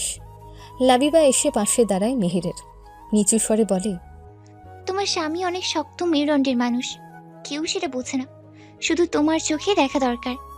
মেহের চুপ, কিছু বলতে পারে না। তার বুক ভার হয়ে আসে, কিন্তু মুখ শক্ত। এভাবে আজকে রাত শেষে বাড়িতে একটা পরিবর্তনের ছায়া নামে, যেখানে এক অকর্মা জামাইয়ের মধ্যে প্রথমবারের মতন একজন মানুষকে সবাই দেখল। তবে মেহের এখনো জানে না তার স্বামী কে আসলে, আর এই অন্তরের ভেতরে কতটা রহস্য লুকিয়ে আছে। পরের দিন বিকেলের আলো তখনও জানালার কোণে উকি দিচ্ছে। দুপুরের খাবার শেষ করে সবাই যার যার ঘরে ছড়িয়ে পড়েছে। শুধু লিভিং রুমে এক নিঃশব্দ উপস্থিতি। অন্তর হাত জোড়া গালে ঠেকিয়ে বসে আছে সোফার কোনায়। তার সামনে চায়ের ট্রে রাখা, কিন্তু কেউ চা খায়নি, কারণ বাড়িতে একটা চাপা উত্তেজনা, এক অজানা স্বস্তির পাশাপাশি কেমন যেন দ্বিধা কাজ করছে সবার মনে। ফজলুল হক বসার ঘরে এসে চুপচাপ অন্তরের দিকে তাকিয়ে কিছুক্ষণ দাঁড়িয়ে রইলেন। তারপর হালকা কাশি দিয়ে বলল, তুমি কেমন আছো বাবা? গতকালকে তোমার কাজের জন্য আমি গর্ব অনুভব করছি। অন্তর মাথা নিচু করে বসে রইল, একবার চোখ তুলেও চাইল না। ফজলুল হক তার পিঠে হাত রেখে বললেন, তোমার মতো ছেলে যে এই বাড়িতে আছে আমি জানতাম না। তুমি সত্যিই খুব সাহসী। আজ তোমার ফুপু বেঁচে গেছে তোমার জন্য। অন্তর কেবল বলল, আমি যা করার দরকার তাই করেছি, আমার কিছু নয়, সবই আল্লাহর মেহেরবানি। ফজলুল হক মৃদু হাসলেন। এই ছেলেটা যাকে সকলে তুচ্ছ করে, যার নামে কেউ ঘরে পানি পর্যন্ত আনতে দেয় না, আজ সেই ফুফুকে হাসপাতাল পর্যন্ত নিয়ে গিয়ে সবার আগে ডাক্তারের সঙ্গে কথা বলেছে, নার্সদের নির্দেশ দিয়েছে, একজন অভিজ্ঞ মানুষের মতো যেন সব কিছু সামলেছে। মেহের চুপচাপ সিঁড়ির উপর বসে এসব দেখছিল। চোখে তার একটা অজানা অসহায়তা, যেন বুঝে উঠতে পারছে না এই ছেলেটার ভেতরে এত দৃঢ়তা কোথা থেকে আসে। বিকেলের একটু পরে মেহেরের খালাতো বোন লাবিবা এলো। সঙ্গে ছিল তাদের পুরনো বন্ধু সঞ্জিতা। সঞ্জিতা ঢুকে চোখ বুলালো ঘর জুড়ে, সোজা হাঁটলেন অন্তরের সামনে। এই সেই গরিব জামাই না? তার ঠোঁটে হাসি, চোখে ঘৃণা। মেহের একটু অস্বস্তি বোধ করল। সঞ্জিতা, এইভাবে বলিস না প্লিজ। সঞ্জিতা হেসে বলল, আরে রিল্যাক্স কর, আমি তো সত্যিটাই বলছি, তোর স্বামীর চেহারায় ভালোই গরিব টাইপের দেখায়। লাবিবা কিছুক্ষণ চুপ করে দাঁড়িয়ে থেকে বলল, চেহারার সাথে চরিত্রের কোনো সম্পর্ক নেই সঞ্জিতা, হয়তো অন্তর ভাই আমাদের সবার চেয়ে ভালো মানুষ। সঞ্জিতা চোখ কুচকে তাকালো। তুই এবার কবে থেকে এত দার্শনিক হলি রে লাবিবা? অন্তর কোনো কিছুতেই প্রতিক্রিয়া দেখালো না। সে যেন এসব কথার অনেক বাইরে থাকে। রাতে ঘরটা অন্ধকার, হালকা ছায়া জানালা দিয়ে ভেতরে পড়ছে। মেহের বিছানায় বসে আছে, হাতে 1 কাপ গরম দুধ, চোখে ভাবনা। অন্তর তখনও জানালার পাশে দাঁড়িয়ে বাইরের আকাশ দেখছে। মেহের হঠাৎ বলল, তুমি জানো আজকে তোমার জন্য কি বলেছে? অন্তর ধীরে ঘুরে তাকালো। আমার বন্ধু বলেছে তোমার মতো ছেলেকে পিয়ন বানালে বেশি মানাবে। কেউ জানে না তুমি আমার স্বামী, আর জানলে হাসির খোরাক হবে। অন্তর কিছু না বলেই ফিরে গেল। চুপচাপ টেবিল থেকে নিজের ওষুধটা নিয়ে আবার জানালার কাছে গিয়ে দাঁড়ালো। মেহের আবার বলল, তুমি কি ভাবো এইসব সহ্য করা খুব সহজ? অন্তর তখন নিচু গলায় বলল, তুমি এখনো ভাবো সব কিছু দেখায় বোঝা যায়? মানে তুমি যা দেখো তার পেছনে যে কত কিছু লুকিয়ে থাকে সেটা বোঝো না। মেহের হঠাৎ রেগে উঠল। তুমি কি আবার বুঝিয়ে বলতে চাও তুমি খুব কিছু? আমি জানি না, আমি যতটুকু দেখেছি তুমি একটা ব্যর্থ গরিব অকর্মা ছেলে। শুধু আব্বু আর লাবিবা ভালো বলে কেউ ভালো হয়ে যায় না। অন্তর ধীরে বিছানার পাশে গিয়ে বসল। ভালো মানুষ কখনো প্রমাণ দিয়ে বড় হয় না, সময় সব কিছু নিজেই বলে দেয়, আর আমি সেই সময়েরই অপেক্ষায় আছি। এই কথার পর ঘরে আর কিছু শোনা গেল না, শুধু ঘড়ির টিকটিক আর মেহেরের চোখের জলে নীরবতা ফেটে পড়ল। অন্তর ঘর থেকে বেরিয়ে গেল রাত 2টার দিকে। গ্যারেজের পেছনে দাঁড়িয়ে ফোন করলো অচেনা এক নম্বরে। সব কিছু ঠিকঠাক চলছে, এখনো কেউ কিছু জানে না। উপাস থেকে জবাব এলো, তুমি যেমন বলেছিলে ঠিক তেমনই কাজ করে যাও, কিন্তু সাবধানে, এখনো সময় হয়নি পরিচয় জানানোর। অন্তরের চোখ তখন কঠিন হয়ে উঠল। ওরা যা দেখছে সেটা আমি দেখাতে চেয়েছি, সময় আসুক সবাই আসলটা জানবে। পরের দিন সন্ধ্যার সময় ফজলুল হক তখনও অফিস থেকে ফেরেননি। নিজে বসার ঘরে অন্তর একটু থেমে দাঁড়ালো, তারপর নিঃশব্দে গিয়ে বারান্দার পাশে দাঁড়িয়ে রইল। রান্নাঘরের পাশে লাবিবার দেখা। লাবিবা তখন রান্নাঘর থেকে বের হচ্ছিল, হাতে পানির গ্লাস। অন্তরকে একা দাঁড়িয়ে থাকতে দেখে কিছুটা দ্বিধা নিয়ে এগিয়ে গেল। তুমি এই সময় বারান্দায় দাঁড়িয়ে কি করছো? লাবিবার কণ্ঠে ছিল কৌতূহল। অন্তর হালকা হাসি দিয়ে বলল, শান্তি খুঁজছে একটু, দিনের শেষ এক ফোঁটা নীরবতা ভালো লাগে, সারাদিন তো অনেক কাজ করে। লাবিবা একটু থেমে গ্লাসটা তার হাতে দিল। পানি খাও, শান্তি পাবে। অন্তর গ্লাস হাতে নিয়ে জিজ্ঞেস করল, তুমি আমার সাথে এভাবে কথা বলছো, বাইরে কেউ দেখলে অন্য কিছু ভেবে আবার অপমান করবে। লাবিবার চোখে ছিল সরলতা। কেন বলবে না? তুমি তো আমার বোনের স্বামী, সেটা হোক অনিচ্ছায় হলেও তো তুমি পরিবারের একজন। অন্তরের চোখে একটুখানি প্রশংসার ছায়া দেখা গেল। তোমার কথা ভালো লেগেছে লাবিবা। এই প্রথমবারের মতন অন্তর কারো মুখে সৌজন্য অনুভব করলো এই বাড়িতে। উপরে বারান্দার পাশ দিয়ে যাবার সময় মেহের তাদের কথা বলা দেখে ফেলেছিল। ভেতরে এক অজানা অস্বস্তি জন্ম নেয়। সে রুমে গিয়ে দরজাটা খুলে রাখে, যেন অন্তর দেখতে পায় যে সে নজরে রেখেছে। সন্ধ্যায় নাস্তার সময় ফজলুল হক না থাকায় সবাই বসে চা খাচ্ছিল।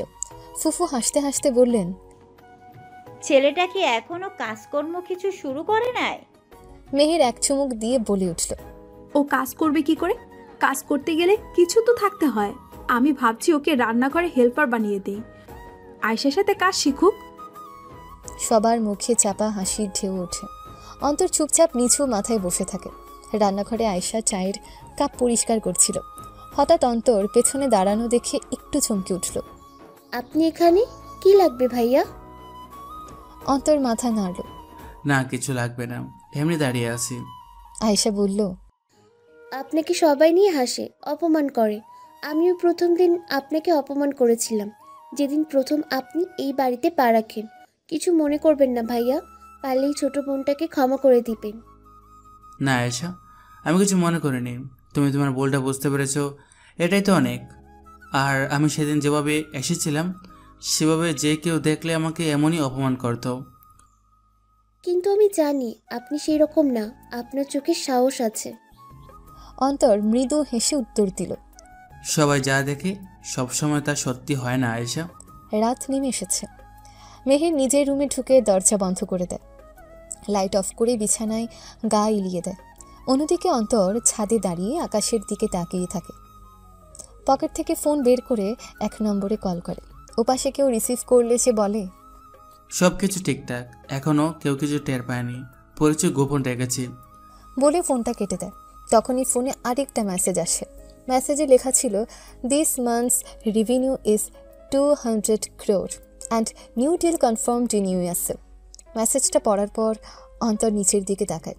একটু দূরের জানালায় মেহেরকে দেখে মনে মনে বলে ওঠে, তুমি আমাকে যত দূরে সরিয়ে দাও আমি ততটাই কাছাকাছি আসব, কিন্তু যখন সত্যি জানবে কে আমি, তখন আর নিজেকে দূরে রাখতে পারবে না। ওই দিন নিজের চোখকে বিশ্বাস করতে পারবে না মেহের। একটা গা শিরশিরে রাত নেমে আসে চুপচাপ। শহরের আলো নিভে আসে ধীরে ধীরে, কিন্তু অন্তরের চোখে তখনও নিভেনি একটাই জ্বলন্ত প্রতিজ্ঞা। অপমানের প্রতিশোধ নয়, বরং ভালোবাসার প্রমাণ। সকালের বাতাসটা শান্ত হলেও ফজলুল হকের বাড়ির ভেতরে পরিবেশটা ছিল উত্তপ্ত। ডাইনিং টেবিলে একে একে সবাই বসে গেছে। গৃহকর্মী আয়েশা গরম গরম পরোটা ডিম পরিবেশন করছিল। অন্তর একটু দূরে দাঁড়িয়েছিল, যেন তার উপস্থিতিটায় বাড়ির সবার বিরক্তির কারণ। মেহের বসে আয়েশাকে বলল, আয়শা, ওই কাপড়টা না এখনো ধোয়া হয়নি। অন্তরকে বলো, কাজ নাই তো অন্তত এইটুকু করতে। ফজলুল হক খবরের কাগজে চোখ রাখলেও চোখের কোণে একটা ক্লান্ত হাসি খেলে গেল। তিনি জানতেন মেয়ের এই রাগের পেছনে আসলে কি লুকিয়ে আছে, তবে কিছু বললেন না। লাবিবা পাশে বসে হালকা ভ্রু কুচকে বলল, আপু, অন্তর ভাইকে তুমি একটু বেশি বলো না। উনি তো কখনো খারাপ ব্যবহার করেনি তোমার সাথে। ওনার সাথে কি একটু সম্মান দিয়ে কথা বলা যায় না? উনি তো তোমার স্বামী হন। মেহের চোখ বড় বড় করে তাকালো। তুই কি বলতে চাইছিস লাবিবা? আর তোর তার প্রতি এত দরদ কিসের? যে যেমন তার সাথে তেমন ব্যবহার করারই দরকার। না, তেমন কিছু না, কিন্তু উনি তো। থাম, দরকার নেই আমাকে শেখাতে। আমি জানি কাকে কি বলা উচিত আর কতটুকু সম্মান দেওয়া উচিত। অন্তর নিঃশব্দে দাঁড়িয়ে সব শুনছিল। এরপর ধীরে ধীরে নিজের প্লেটে ভাত তুলে নিল, চুপচাপ খেতে লাগলো। তবে তার চোখে ঝিকিমিকি করে উঠল একটা চাপা আগুন। দুপুর গড়াতে না গড়াতেই মেহেরের রুমে ঝামেলা শুরু হলো। মেহের জোর গলায় চিৎকার শুরু করলো, এই শোনো, আমার লাল ওড়নাটা কোথায়? কালকেই বলেছিলাম আয়রন করতে, তুমি শোনোনি কিছু? আয়রন করলে না কেন? অন্তর তাকেই রইল কিছুক্ষণ, তারপর ধীর কণ্ঠে বলল, তুমি যদি শুধু হুকুম করতে চাও তাহলে হুকুমের জায়গাটা আলাদা করে ঠিক করে দাও। আমি স্বামী নয়, চাকর হিসেবে দায়িত্ব পালন করব। মেহের দাঁড়িয়ে গেল, চোখে বিদ্রুপ। তুমি স্বামী? হাস্যকর। হ্যাঁ, কাগজে কলমে স্বামী হয়তো, কিন্তু তুমি আমার কিচ্ছু না, আর হবেও না কখনো, বুঝেছো? যত তাড়াতাড়ি পারি তোমার থেকে মুক্তি নিয়ে নেব আমি। অন্তর এক পা এগিয়ে এলো, চোখে একটা অদ্ভুত নীরবতা। এই ঘরটা আমার জন্য একটা পরীক্ষা, আর তুমি সেই পরীক্ষার কষ্টদায়ক প্রশ্নপত্র। মেহের কিছুক্ষণ চুপ করে তাকিয়ে রইল। এমন কথা সে কখনো শোনেনি। তারপর হঠাৎ মুখ ঘুরিয়ে জানালার দিকে চলে গেল, চোখে কেমন যেন অস্বস্তি। রাতে অন্তর নিচে স্টোররুমে নেমে গেল। বাতিটা জ্বলে উঠতে ধুলো ধুলো একটা পুরনো ট্রাঙ্ক টেনে বের করলো, খুলে ফেললো ঢাকনা। ভেতরে রাখা ছিল একটা কালো গ্লোভস, একটা চকচকে সোনালি সিগনেট রিং যেখানে ইংরেজিতে খোদাই করা AAC, আর একটা লাল কভারে মোড়া মোটা ফাইল। ঢাকনা খুলতে দেখা গেল নয়ন আহমেদ অন্তর গ্রুপ অফ ইন্ডাস্ট্রিজ নামটি। অন্তর ফাইলের মলাটে হাত বুলিয়ে মৃদু হেসে বলল, তুমি হয়তো ভাবো আমি তোমার যোগ্য নই মেহের, কিন্তু এই খেলাটা আমি বানিয়েছি, আর খেলোয়াড় তুমি। জানো না আমি তোমাকে কতটা ভালোবাসি। রাত গভীর হলে মেহের একা বারান্দায় দাঁড়িয়েছিল। হালকা ঠান্ডা বাতাসে চুল উড়ছিল। অন্তরের কথাগুলো যেন বারবার কানে বাজছিল। এই ঘরটা আমার জন্য একটা পরীক্ষা, আর তুমি সেই পরীক্ষার কষ্টদায়ক প্রশ্নপত্র। অজান্তে একটা দীর্ঘ নিঃশ্বাস বেরিয়ে এলো তার বুক থেকে। বাড়ির ভেতর সকালের আলো থমথমে পরিবেশ সেই ঢুকে পড়েছে। ডাইনিং টেবিলে সকালের নাস্তা চলছে। টেবিলের এক কোণে চুপচাপ বসে আছে অন্তর, চোখ নিচু, গলায় বিনয়ের ছাপ। আরেক পাশে বসে আছে মেহের, চোখে ঠান্ডা অবজ্ঞা। মেহের গলায় কষ্টকর একটা হাসি ঝুলিয়ে বলে উঠল, আচ্ছা অন্তর, আজকে কি তুমি একটু ছাদটা ঝেঁটে দিবে? গতকাল 2.5 ইট পড়েছিল ওখানে, আমাদের কাজের মেয়েটা পারবে না। আয়েশা চুপচাপ দাঁড়িয়েছিল পাশে, সে মুখ নামিয়ে ফেলল। অন্তর হালকা মাথা নেড়ে বলল, হ্যাঁ আমি করে দিচ্ছি, চিন্তা করো না। লাবিবা সবে ঢাকায় এসেছে কয়েকদিন হলো। সে পাশের চেয়ারে বসে এই দৃশ্যটা লক্ষ্য করছিল, চোখে একটু অস্বস্তির ছাপ, কিন্তু কিছু বলল না। খাবার শেষ করে যখন অন্তর উঠে দাঁড়ালো, সে হঠাৎ বলে উঠল, আচ্ছা ভাইয়া, আমি তোমার সঙ্গে একটু গল্প করতে পারি? অন্তর একটু অবাক হলেও হাসল। হ্যাঁ অবশ্যই পাবো, রান্নাঘরের পাশে একটু জায়গা আছে, ওখানেই বসি। তারা দুজন একটু দূরেই একটা বেঞ্চে বসে পড়ল। আয়েশা চা দিয়ে গেল। লাবিবা একটু হেসে বলল, তোমার চেহারায় এমন একটা প্রশান্তি আছে, অথচ এখানে সবাই তোমাকে এমনভাবে দেখে যেন তুমি কিছুই না। অন্তর এক গাল হেসে শুধু বলল, সবাই সবকিছু দেখে না, সময় দেখাবে। ছাদের দরজা হালকা ফাঁকা। মেহের চুপচাপ দাঁড়িয়েছিল সিঁড়ির পাশে। অন্তরা লাবিবার কথাগুলো তার কানে আসছে, হাসির শব্দ, মাঝে মাঝে দু একটা নরম কথাবার্তা। মেহেরের বুকের ভেতরে কিছু একটা জ্বলে উঠল। ঠোঁট কামড়ে ছাদে উঠে গেল। সে একা দাঁড়িয়ে থাকলো। অন্ধকারে চোখ ফেলে ভাবতে লাগলো, কেন যেন ওদের হাসিটা আমার সহ্য হচ্ছে না। ওহ গড, কি করি আমি? রাতে ফজলুল হক বাড়ি ফিরেছে। খাওয়া দাওয়ার পর সবাই নিজেদের রুমে। লাবিবা এবারও নিচের সোফার এক কোণে বসে, চায়ের কাপ হাতে। পাশে বসে আছে অন্তর। তুমি জানো অন্তর ভাই, তোমার মতো মানুষের সহচার্য পাওয়া ভাগ্যের ব্যাপার। অন্তর হাসলো। সবাই নিজেদের মতো সংগ্রাম করে। আমারও একটা গল্প আছে, যা বলার সময় আসেনি। লাবিবা হালকা গলায় বলল, যেদিন বলতে ইচ্ছে করবে আমি শুনবো। আশা করি তোমার গল্প খুবই ইন্টারেস্টিং হবে। রাত অনেক। ঘড়ির কাঁটা 12টার ঘরে থেমে আছে। মেহের বিছানায় শুয়ে আছে, চোখ খোলা। আজকে তার বুকটা যেন ভার হয়ে আছে। অন্তরকে ঘৃণা করার বদলে তার কথাগুলো মাথায় ঘুরপাক খাচ্ছে। হঠাৎ নিজের মধ্যে একটা কণ্ঠ বলে উঠল, যদি অন্তর সত্যি এমন হয় তাহলে আমি এতদিন কি করলাম? আসলেই তো ছেলেটাকে এত অপমান করি, তবুও কিছু রিয়েক্ট করে না, সব সহ্য করে নেয়।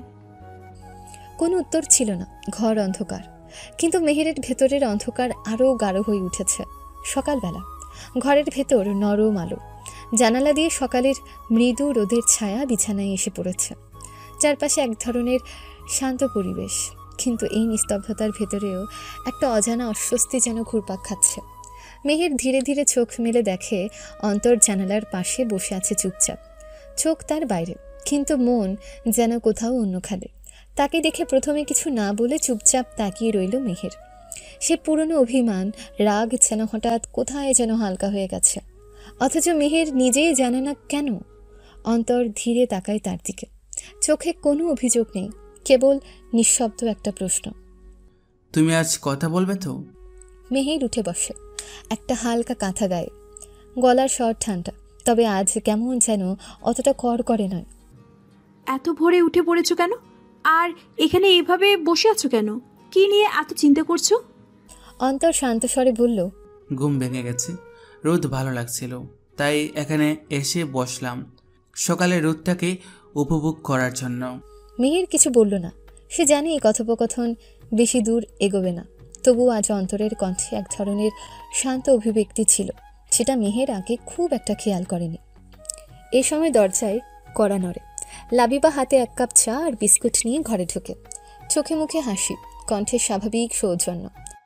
ভাইয়া, মানে আমাদের জামাইবাবু, চা খেয়ে নাও। মেহেরাপু, তুমিও আসো।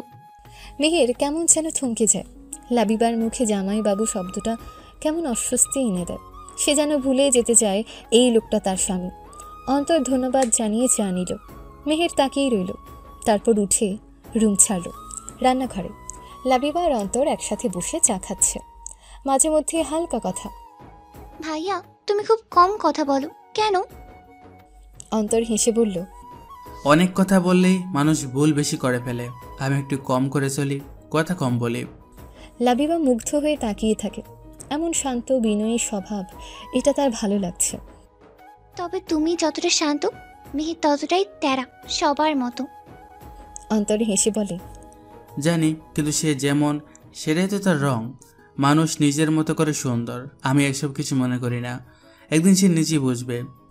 লাবিবার চোখে যেন একটু অন্য আলো। সে আরও কিছু বলতে গিয়েও চুপ করে যায়। অন্যদিকে মেহেরের ঘরে মেহের আয়নার সামনে দাঁড়িয়ে নিজের চোখে তাকিয়ে থাকে। নিজেকে প্রশ্ন করে, আমি কেন চুপ করে গেলাম? আমি তো চাইলে ঝাড়ি দিতে পারতাম ওকে, কেন পারলাম না? কি হলো আমার? সে নিজের মনে কেমন এক দ্বিধা অনুভব করছে। অন্তরের শান্ত আচরণ, কথা না বলার এই অভ্যেস, সব মিলিয়ে ওকে বোঝা যাচ্ছে না, আর এই না বোঝাটাই মেহেরকে ব্যথা দিচ্ছে। সন্ধ্যার সময় ফজলুল হক অন্তরকে নিজের ঘরে ডাকেন। তোমার ব্যবহার, ধৈর্য সব দেখে আমি খুব খুশি অন্তর। মেহের একটু রাগী মেয়ে, কিন্তু তুমি ওকে তোমাকে বুঝতে শেখাবে। অন্তর মাথা নিচু করে বলে, আমি চেষ্টা করছি আঙ্কেল। ফজলুল হক চোখে স্নেহ মেখে বলে, তুমি আমার জামাই না, আমি তোমাকে নিজের ছেলের জায়গায় রাখি। অন্তরের চোখে জল আসার মতো হয়। কিছু বলা হয় না তার মুখ থেকে। রাতে মেহের আর লাবিবার মধ্যে কথোপকথন। তুই জানিস লাবিবা, ও মানুষটা খুব বিরক্তকর, আমার একদম সহ্য হয় না। লাবিবা হেসে বলে, আমি তো দেখি উল্টো, খুব ভদ্র, শান্ত আর একটু গম্ভীর, কিন্তু মানুষ ভালো। মেহের বিরক্ত হয়ে উঠে পড়ে। তুই ওর পক্ষ নিচ্ছিস? তুই কে হোস ওর, যে তুই সব সময় ওর পক্ষে কথা বলিস? লাবিবা কোমলভাবে বলে। না আপু, আমি শুধু দেখছি। আর জানিস, আমার ওর সঙ্গে কথা বলতে ভালো লাগে। মেহের চুপ করে যায়। বুকের ভেতর যেন কিছু একটা খচ করে ওঠে, কিন্তু সেটা কি তা সে জানে না। রাত গভীর। অন্তর একা ছাদে বসে আকাশের দিকে তাকিয়ে আছে। চোখে তার কিছু স্বপ্ন, কিছু অভিমান, আর কেমন যেন এক গভীর নীরবতা। রাতটা নীরবতাতেই কেটে গিয়েছিল। ফজলুল হক রাতে খেতে খেতে উঠে গিয়েছে নিজের ঘরে, ক্লান্ত মুখে। বাসার পরিবেশটা আজকাল যেন একদম চুপচাপ, অথচ এই বাড়িটা কিছুদিন আগেও কেমন প্রাণচঞ্চল ছিল। নতুন জামাই আসার পর সবাই যেন অদৃশ্য একটা বেড়াচালে আটকে আছে। অন্তর কিছু বলে না, মেহের তো আরও গুমট। লাবিবা মাঝে মাঝে একটু চুপ করে দুজনকে দেখে। পরদিন সকাল, খাবারের টেবিলে মেহের চুপচাপ এসে বসে। ওর চুল এলোমেলো, চোখে ঘুমের রেশ। অন্তর এক কোনায় বসে আছে, সামনে শুধু 2টা শুকনো রুটি। মেহের তাকিয়ে দেখলো ডিম রাখা আছে, কিন্তু সে নেয়নি। মেহের সেই ডিমটা অন্তরের প্লেটে দিয়ে বলল, খাও, তোমার ডিম খাওয়া দরকার। অন্তর চোখ তুলে তাকালো, চোখে এক ধরনের বিস্ময়। মেহের মুখ ঘুরিয়ে বলল, রোজ রোজ শুধু শুকনো রুটি খেয়ে চলবে না, কাজ করো তো সারাদিন। অন্তর কিছু বলল না, ডিমটা তুলে নিল ধীরে ধীরে। একটুখানি হাসি ঠোঁটের কোণে জমে উঠেছিল। অন্তরের ভেতরে যেন কেউ আলতো করে হাত রেখেছে। খাবারের পর্ব শেষ করে ছাদে লাবিবা আর অন্তর দাঁড়িয়ে আছে। দুজনেই 1 কাপ করে চা হাতে নিয়ে চুপচাপ আকাশ দেখছে। হঠাৎ লাবিবা বলল, তুমি হয়তো জানো না, মেহের আপু আসলে অনেক ভয় পায় ভেতরে ভেতরে। অন্তর তাকালো লাবিবার দিকে। ভয়? কিসের ভয়? হ্যাঁ, সে ভয় পায় কাউকে বিশ্বাস করতে। খুব ছোট থেকেই শিখেছে, বিশ্বাস করলেই কষ্ট পেতে হয়। একটু থেমে আবার বলল, তোমার থেকে সে দূরেই থাকে, কারণ সে ভয় পায় যদি তুমি অন্যরকম কিছু হও। অন্তরের গলায় একটা ভার জমে উঠল। ধীরে বলল, আমি প্রতিদিন চেষ্টা করি ওকে বোঝার, হয়তো একদিন বুঝবে। এ কথার সময় নিচের তলায় জানালা দিয়ে দাঁড়িয়ে দেখছে তারা দুজন উপরে। চোখ সরিয়ে নিল দ্রুত। নিজেকে নিজে প্রশ্ন করলো, ও এত কথা বলে, আমার সঙ্গে তো কখনো একটা বাক্য গুছিয়ে বলে না। রাত 10:30। অন্তর নিজের ঘরে শুয়ে আছে একা। চোখ বন্ধ করে থাকতে চাচ্ছে, কিন্তু মাথা ঘুরছে। একটু জ্বর এসেছে বুঝতে পারছে, কিন্তু কাউকে বলেনি। মেহের নিজের ঘর থেকে বের হয়ে রান্নাঘরের দিকে গেল। হঠাৎ থেমে গেল করিডোরে। অন্তরের ঘরের দরজা আধা খোলা, ভেতরে আলো নরম। সে এক মুহূর্তে দাঁড়িয়ে রইল, কিছু অনুভব করলো, একটা অস্থিরতা। মেহের ঘরে ঢুকে দেখে অন্তর শুয়ে আছে এবং একটু একটু করে কাঁপছে। অন্তরের শরীরে হাত দিয়ে দেখল জ্বর এসেছে। মিনিট 5 পর মেহের হাতে ভিজে তোয়ালে আর একটা মগ নিয়ে অন্তরের ঘরে ঢুকলো। তুমি শুয়ে থাকো, কথা বলো না। অন্তর তাকিয়ে দেখল মেহের কপালে তোয়ালে রাখছে, গরম জল চেপে দিচ্ছে কপালে। অন্তর আসতে বলল, তুমি শান্ত থাকো, জ্বর বেড়েছে তোমার, মাথা ঠিক রাখতে হবে, কাল আবার কাজ আছে তো, এক জায়গায় যেতে হবে। মেহেরের কণ্ঠে বিরক্তি নয়, শুধু দায়িত্ব। অন্তর চোখ বন্ধ করলো, অনুভব করলো এই মেয়েটা আস্তে আস্তে কোথাও একটা জায়গা করে নিচ্ছে ওর ভেতরে। রাত গভীর। অন্তর ঘুমিয়ে পড়েছে। মেহের ওর বিছানার পাশে বসে আছে চুপচাপ, চোখে একটা অন্যরকম কোমলতা। অন্তরের কপালের দিকে তাকিয়ে খুব নিচুর স্বরে বলল, তুমি না বললো আমি বুঝি, আমি জানি তুমি কেমন ছেলে, কিন্তু কেন যে মানতে পারছি না আমি নিজেও জানি না। সকালবেলা সূর্যের আলো ঝিলমিল করতে অন্তর ধীরে ধীরে চোখ খুলে। মাথায় তোয়ালে পেঁচানো ছিল, যেন সারা রাতের ক্লান্তি থেকে কিছুটা মুক্তি পেতে চায়। তার পাশে টেবিলের উপর ছিল এক প্যাকেট ওষুধ, আর এক পাশে রাখা ছিল পানি ভর্তি বোতল। নিশ্চয় মেহের এসব রেখেছে। অন্তরের চোখের কোণে একটু ভাঁজ পড়ে, তার মনে মিশ্র অনুভূতি। রাতের ঘটনা স্মরণ করতে গিয়ে মনে পড়ে মেহের তাকে নির্দ্বিধায় সেবা দিয়েছে, কিন্তু কোনো কথা না বলে চলে গেছে। তবুও তার যত্নের প্রতি অন্তরের হৃদয়ে এক গভীর শোক আর আবেগের অনুভূতি জাগে। সে চুপচাপ তোয়ালে তুলে মাথা মুছে নেয়, তারপর হাতে পানি ভর্তি বোতল তুলে নেয়। কিছুক্ষণ চোখ বন্ধ করে এক দৃষ্টিতে পানি বোতলের দিকে তাকায়। মনে মনে বলে, মেহের, তুমি কেন আমার কাছে এত যত্নশীল? কিন্তু কেন? কেন তুমি কখনো মুখে কিছু বলো না? আবেগ একটু ভেঙে পড়লেও অন্তর মুখে কোনো কিছু বলবে না। তার ভেতরের এই তীব্র অনুভূতি, তার অনুভূতিটা সারা পৃথিবী থেকে একদম আলাদা, কিন্তু সে নিজেকে কষ্ট না দিয়ে শুধু চুপচাপ দাঁড়িয়ে থাকে। এভাবে মেহেরের প্রতি তার এক অজানা অনুভূতি শুরু হয়, কিন্তু কোনো কিছু প্রকাশ না করে সে নিজের চিন্তা আর আবেগ নিজের মধ্যে রেখে দেয়। এই সকালের মুহূর্তটাতে অন্তরের ফোনে একটা মেসেজ এলো, this month's revenue is 210 crore, Singapore and US deal is going very well. Antar একটা মুচকি হাসি দিল। সন্ধ্যার দিকে মেহের অন্তরকে ডাক দিয়ে বলে, আজকে আমার একটা পার্টি আছে, আমরা একটু পরে বের হচ্ছি, আর তুমিও সাথে যাবে। রাত 9:15। মেহের এবং অন্তর গাড়ি থেকে নেমে নাইট ক্লাবের সামনে এসে দাঁড়ায়। মেহের কিছুটা অস্থির এবং উত্তেজিত। অন্তর তার পাশে দাঁড়িয়ে আছে। মেহের গাড়ি থেকে নামতেই তার চোখে পড়ে বিশাল অট্টালিকা, আলো ঝলমল করছে এবং ক্লাবের ভেতরে সঙ্গীতের তীব্র আওয়াজ শোনা যাচ্ছে। একে একে নানা ধরনের পোশাক পরা মানুষ এখানে আসছে। মেহেরের চোখে একটু অস্থিরতা লক্ষ্য করা যায়, মনে হয় কিছু একটা ভাবছে, তবে সে মুখে কোনো কিছু বলছে না। অন্তর তার পাশে দাঁড়িয়ে জিজ্ঞেস করে, কি হয়েছে মেহের? মনে হচ্ছে তুমি কিছু ভাবছো, কোনো সমস্যা? মেহের কিছুটা চুপ থাকে, চোখে চিন্তার ছাপ স্পষ্ট। এরপর সে একটু মুচকি হেসে বলে, না তেমন কিছুই না, ছোট্ট একটা অতীত, চলো ভিতরে চলো। অন্তর সন্দেহজনক দৃষ্টিতে তাকিয়ে মেহেরের দিকে প্রশ্ন করে, অতীত? এখানে তো তোমার কেউ নেই, কেন এখানে এসেছো মেহের? আমি জানি, কিন্তু আমার কিছুটা সময় লাগবে এসব বুঝতে। মেহের তার মুখে অদ্ভুত এক হাসি ফুটিয়ে জানায়, তারপর এগিয়ে চলে নাইট ক্লাবের ভেতর প্রবেশ করে। মেহের ক্লাবের ভেতরে ঢোকে। আলো এবং মিউজিকের মাঝে এক অপরিচিত অনুভূতি অনুভব করে। তার অতীতের কিছু স্মৃতি মনে পড়ে যায়। এই জায়গাটা তাকে খুব পুরনো কিছু দিনের কথা মনে করিয়ে দেয়। ক্লাবের ভেতর ঢুকতে মেহের নিজের ভেতর এক অদ্ভুত শঙ্কা এবং উত্তেজনার অনুভূতি পায়। এখানে তাকে ইনভাইট করেছে সেই তন্ময়, যার সাথে শোরুমে অন্তরের দেখা হয়েছিল। আর একটা কথা বলে রাখি, তন্ময় আর মেহেরের বন্ধুত্ব অনেক গভীর ছিল, তাদের মধ্যে প্রেমও ছিল, তবে কোনো এক কারণে তাদের মধ্যে বিচ্ছেদ হয়ে যায়। তার পুরনো প্রেমিক মেহেরকে দেখে হাসি দিয়ে এগিয়ে আসে। অফিসারে তুই আসলি? তন্ময় মেহেরের দিকে এগিয়ে গিয়ে বলল, তার হাসিতে এক ধরনের উদ্দীপনা এবং রহস্য লুকানো ছিল। মেহের কিছুটা অবাক হয়ে তার দিকে তাকিয়ে থাকে।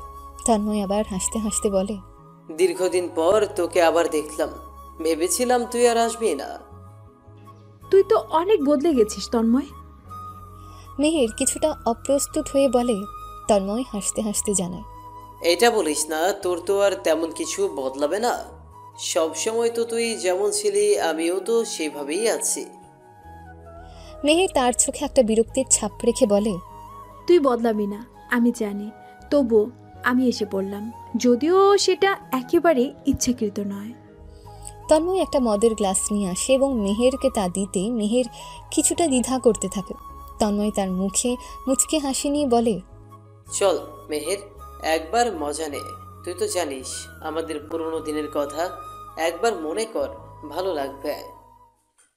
মেহেরের চোখে কিছুটা অস্বস্তি দেখা দেয়, কিন্তু তন্ময়ের চাপের কারণে সে মদ খেতে বাধ্য হয়ে পড়ে। তন্ময় সাথে সাথে হাসির সঙ্গে বলে, তুই জানিস মেহের, একদিন আমরা কত ভালো দিন কাটিয়েছিলাম, একটা ভুলের কারণে তুই আমাকে ছেড়ে চলে গিয়েছিলে। মেহের একটা দীর্ঘশ্বাস নিয়ে গ্লাসটা হাতে নেয়, কিন্তু তার ভেতরে এক ধরনের সন্দেহ এবং অস্বস্তি অনুভব হয়। তন্ময়ের সঙ্গে পুরনো দিনের সম্পর্ক এখনও তার ভেতরে কিছুটা ক্ষত তৈরি করে, কিন্তু সে জানে মনের চাপ সামলানোর জন্য এখন কিছুটা সময় নেওয়া দরকার। মেহের এবং তন্ময়ের মধ্যে হাস্যকর কথাবার্তা শুরু হয়। পুরনো দিনের আনন্দের স্মৃতি, একে অপরকে কটু কথাবার্তা বলার দিনগুলো উঠে আসে। তাদের মধ্যে খুব হাস্যরসিক আলাপ চলে, যার মাঝে পুরনো সম্পর্কের চাহিদা এবং একে অপরের প্রতি আকর্ষণ প্রকাশ পায়। তন্ময় তার পুরনো কিছু স্মৃতি তুলে ধরে বলল, মনে পড়ে একসময় আমরা এইসব করতাম, আমরা একসাথে কত কিছু করলাম না, কেন আজ আবার একবার আমাদের পুরনো দিনগুলো ফিরিয়ে নিব না? মেহের জানে তন্ময় চাচ্ছে সে পুরনো সম্পর্কের গভীরে ফিরে যাক, কিন্তু মেহের তাকে ফিরিয়ে দিতে চায় না। তারপরেও সে তন্ময়ের কথায় মত্ত হয়ে একবার মদ খেয়ে নেয়। এদিকে অন্তর পুরো পরিস্থিতি লক্ষ্য করছে, তার চোখে সন্দেহ এবং চিন্তার ছাপ স্পষ্ট। সে বুঝতে পারছে মেহের অনেক কিছু অনুভব করছে, তবে মদ্যপান করানোর এই চেষ্টায় তার মনোভাব পরিবর্তন হতে পারে। অন্তর কিছুটা অসহায় হয়ে লক্ষ্য করে মেহের ভুল পথ নিচ্ছে। অন্তরের মনেও কিছু প্রশ্ন উঠছে, তবে সে চুপচাপ পাশে দাঁড়িয়ে থাকে, মেহেরকে স্বাভাবিক করতে চেষ্টা করছে। মেহের মদ্যপান করার পর কিছু সময় চুপ হয়ে যায়, তারপর তন্ময়ের দিকে তাকিয়ে বলে, তুই জানিস তন্ময়, কিছু সম্পর্ক একসময় খুব ভালো ছিল, কিন্তু এখন আমার মনে হয় এসব আর না। তন্ময় হেসে বলে, তুই এসব কি বলছিস মেহের? সব কিছু আবার ঠিক হয়ে যাবে? একে অপরকে ভালোবাসলে সব কিছু মাফ হয়ে যায়। এখানে মেহের অবশেষে নিজের নিয়ন্ত্রণ হারিয়ে ফেলে। তন্ময়ের প্রলোভন ছাড়িয়ে যাওয়ার চেষ্টা করে। অন্তর তার পাশে দাঁড়িয়ে তাকে কিছুটা চুপচাপ সাহায্য করে। তবে এখন মেহের বুঝতে পারে জীবনে কিছু পুরনো সম্পর্ক কখনোই ফিরে পেতে চাওয়া উচিত নয়। রাত প্রায় 12:30। ক্লাবের সামনে কালো রঙের গাড়িটা দাঁড়িয়ে আছে। চারপাশে হালকা কুয়াশার মতন আলো আর অদ্ভুত নিস্তব্ধতা। ভেতর থেকে ধীরে ধীরে বেরিয়ে এলো অন্তর, সঙ্গে নেশাগ্রস্ত মেহের। সে পুরোপুরি নিজেকে ধরে রাখতে পারছে না, শরীরটা এলিয়ে পড়ছে, হাঁটার ভারসাম্য নেই।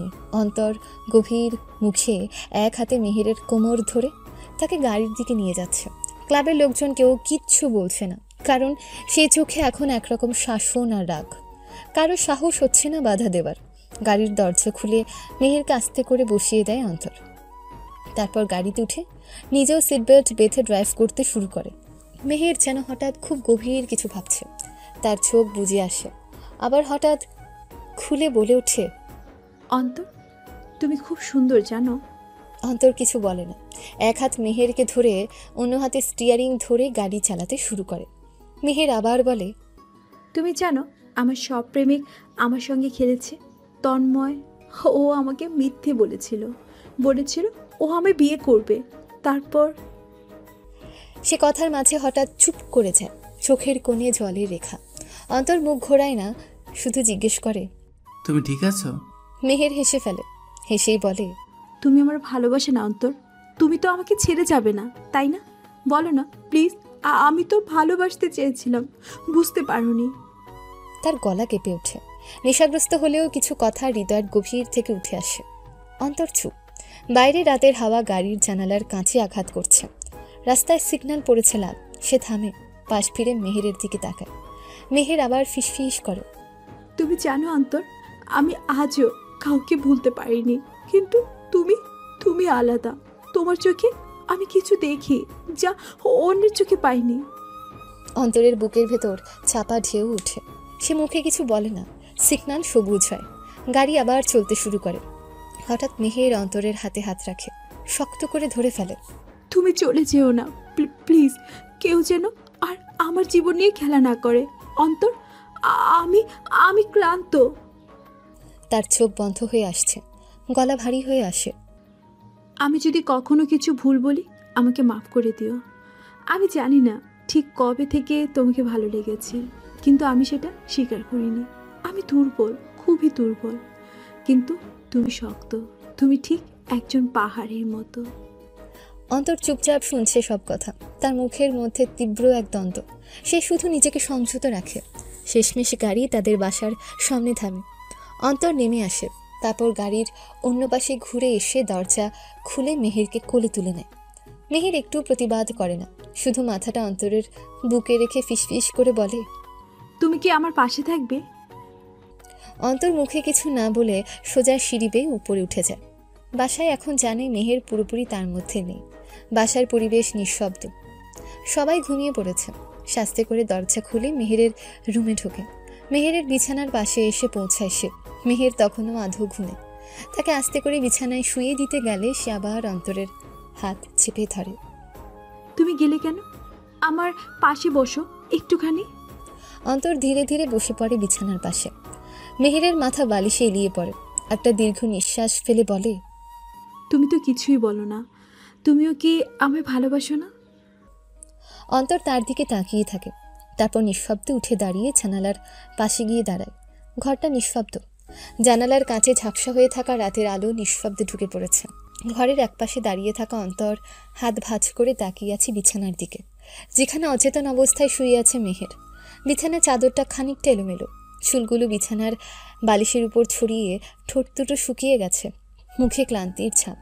রাতে ক্লাবের আলো ঝলমলে পরিবেশ, হাসি ঠাট্টা, অজান্তে মদের গ্লাসের চুমুক, সব কিছু পেরিয়ে এখন সে নিস্তব্ধ। অন্তর এগিয়ে এসে আস্তে করে চাদরটা তার গায়ের উপর টেনে দিল। ঠান্ডা লাগবে। জানালার ফাঁক দিয়ে হালকা ঠান্ডা বাতাস ঢুকছে। তারপর চোখ ফেরালো টেবিলের দিকে। ওষুধ রাখা, জলের বোতল, সব ঠিকঠাক। মেহের এখনো পুরোপুরি জ্ঞান ফেরায়নি, কিন্তু গায়ের তাপ বুঝিয়ে দিচ্ছে শরীরের অবস্থা স্বাভাবিক নয়। তুমি কেন এমন করলে মেহের? অন্তরের গলার স্বরটা খুব নিচু, যেন নিজের মনেই বলছে। মেহের চোখ মেলে না, কিন্তু ঠোঁট দুটো কাঁপেই একটু। হঠাৎ অজান্তে মুখে ফিসফিসে কিছু শব্দ বেরিয়ে আসে। তুমি কে? এত যত্ন নিচ্ছ তুমি? তুমি তো আমার আমার কেউ না। অন্তর তার পাশে এসে বসে, হাতটা একটু এগিয়ে এসে মেহেরের গাল ছুঁয়ে দিল। গরম। জ্বর এসেছে তোমার মেহের? মেহের এবার ধীরে ধীরে চোখ মেলে। চোখে পানি জমেছে, হয়তো মদের প্রভাবে অথবা অভিমান জমে থাকা চোখের ভেতর থেকে। তুমি জানো অন্তর? তার কণ্ঠ ঝাপসা, কিন্তু আবেগে ভরা। সবাই আমাকে ভালোবাসার কথা বলেছিল, কেউ রইল না। তুমিও কি আমাকে ছেড়ে চলে যাবে? অন্তর চুপচাপ তাকিয়ে থাকে। আমি কাউকে ভালোবাসিনি আগে। না, ভুল বললাম। বেসেছিলাম একটা সময়, সে আমাকে ভেঙে দিল। তন্ময়, ওর কথা তো জানো, তাই না? অন্তর কিছু বলে না, শুধু শুনে যায়। মেহের উঠে বসার চেষ্টা করে, হোঁচট খায়।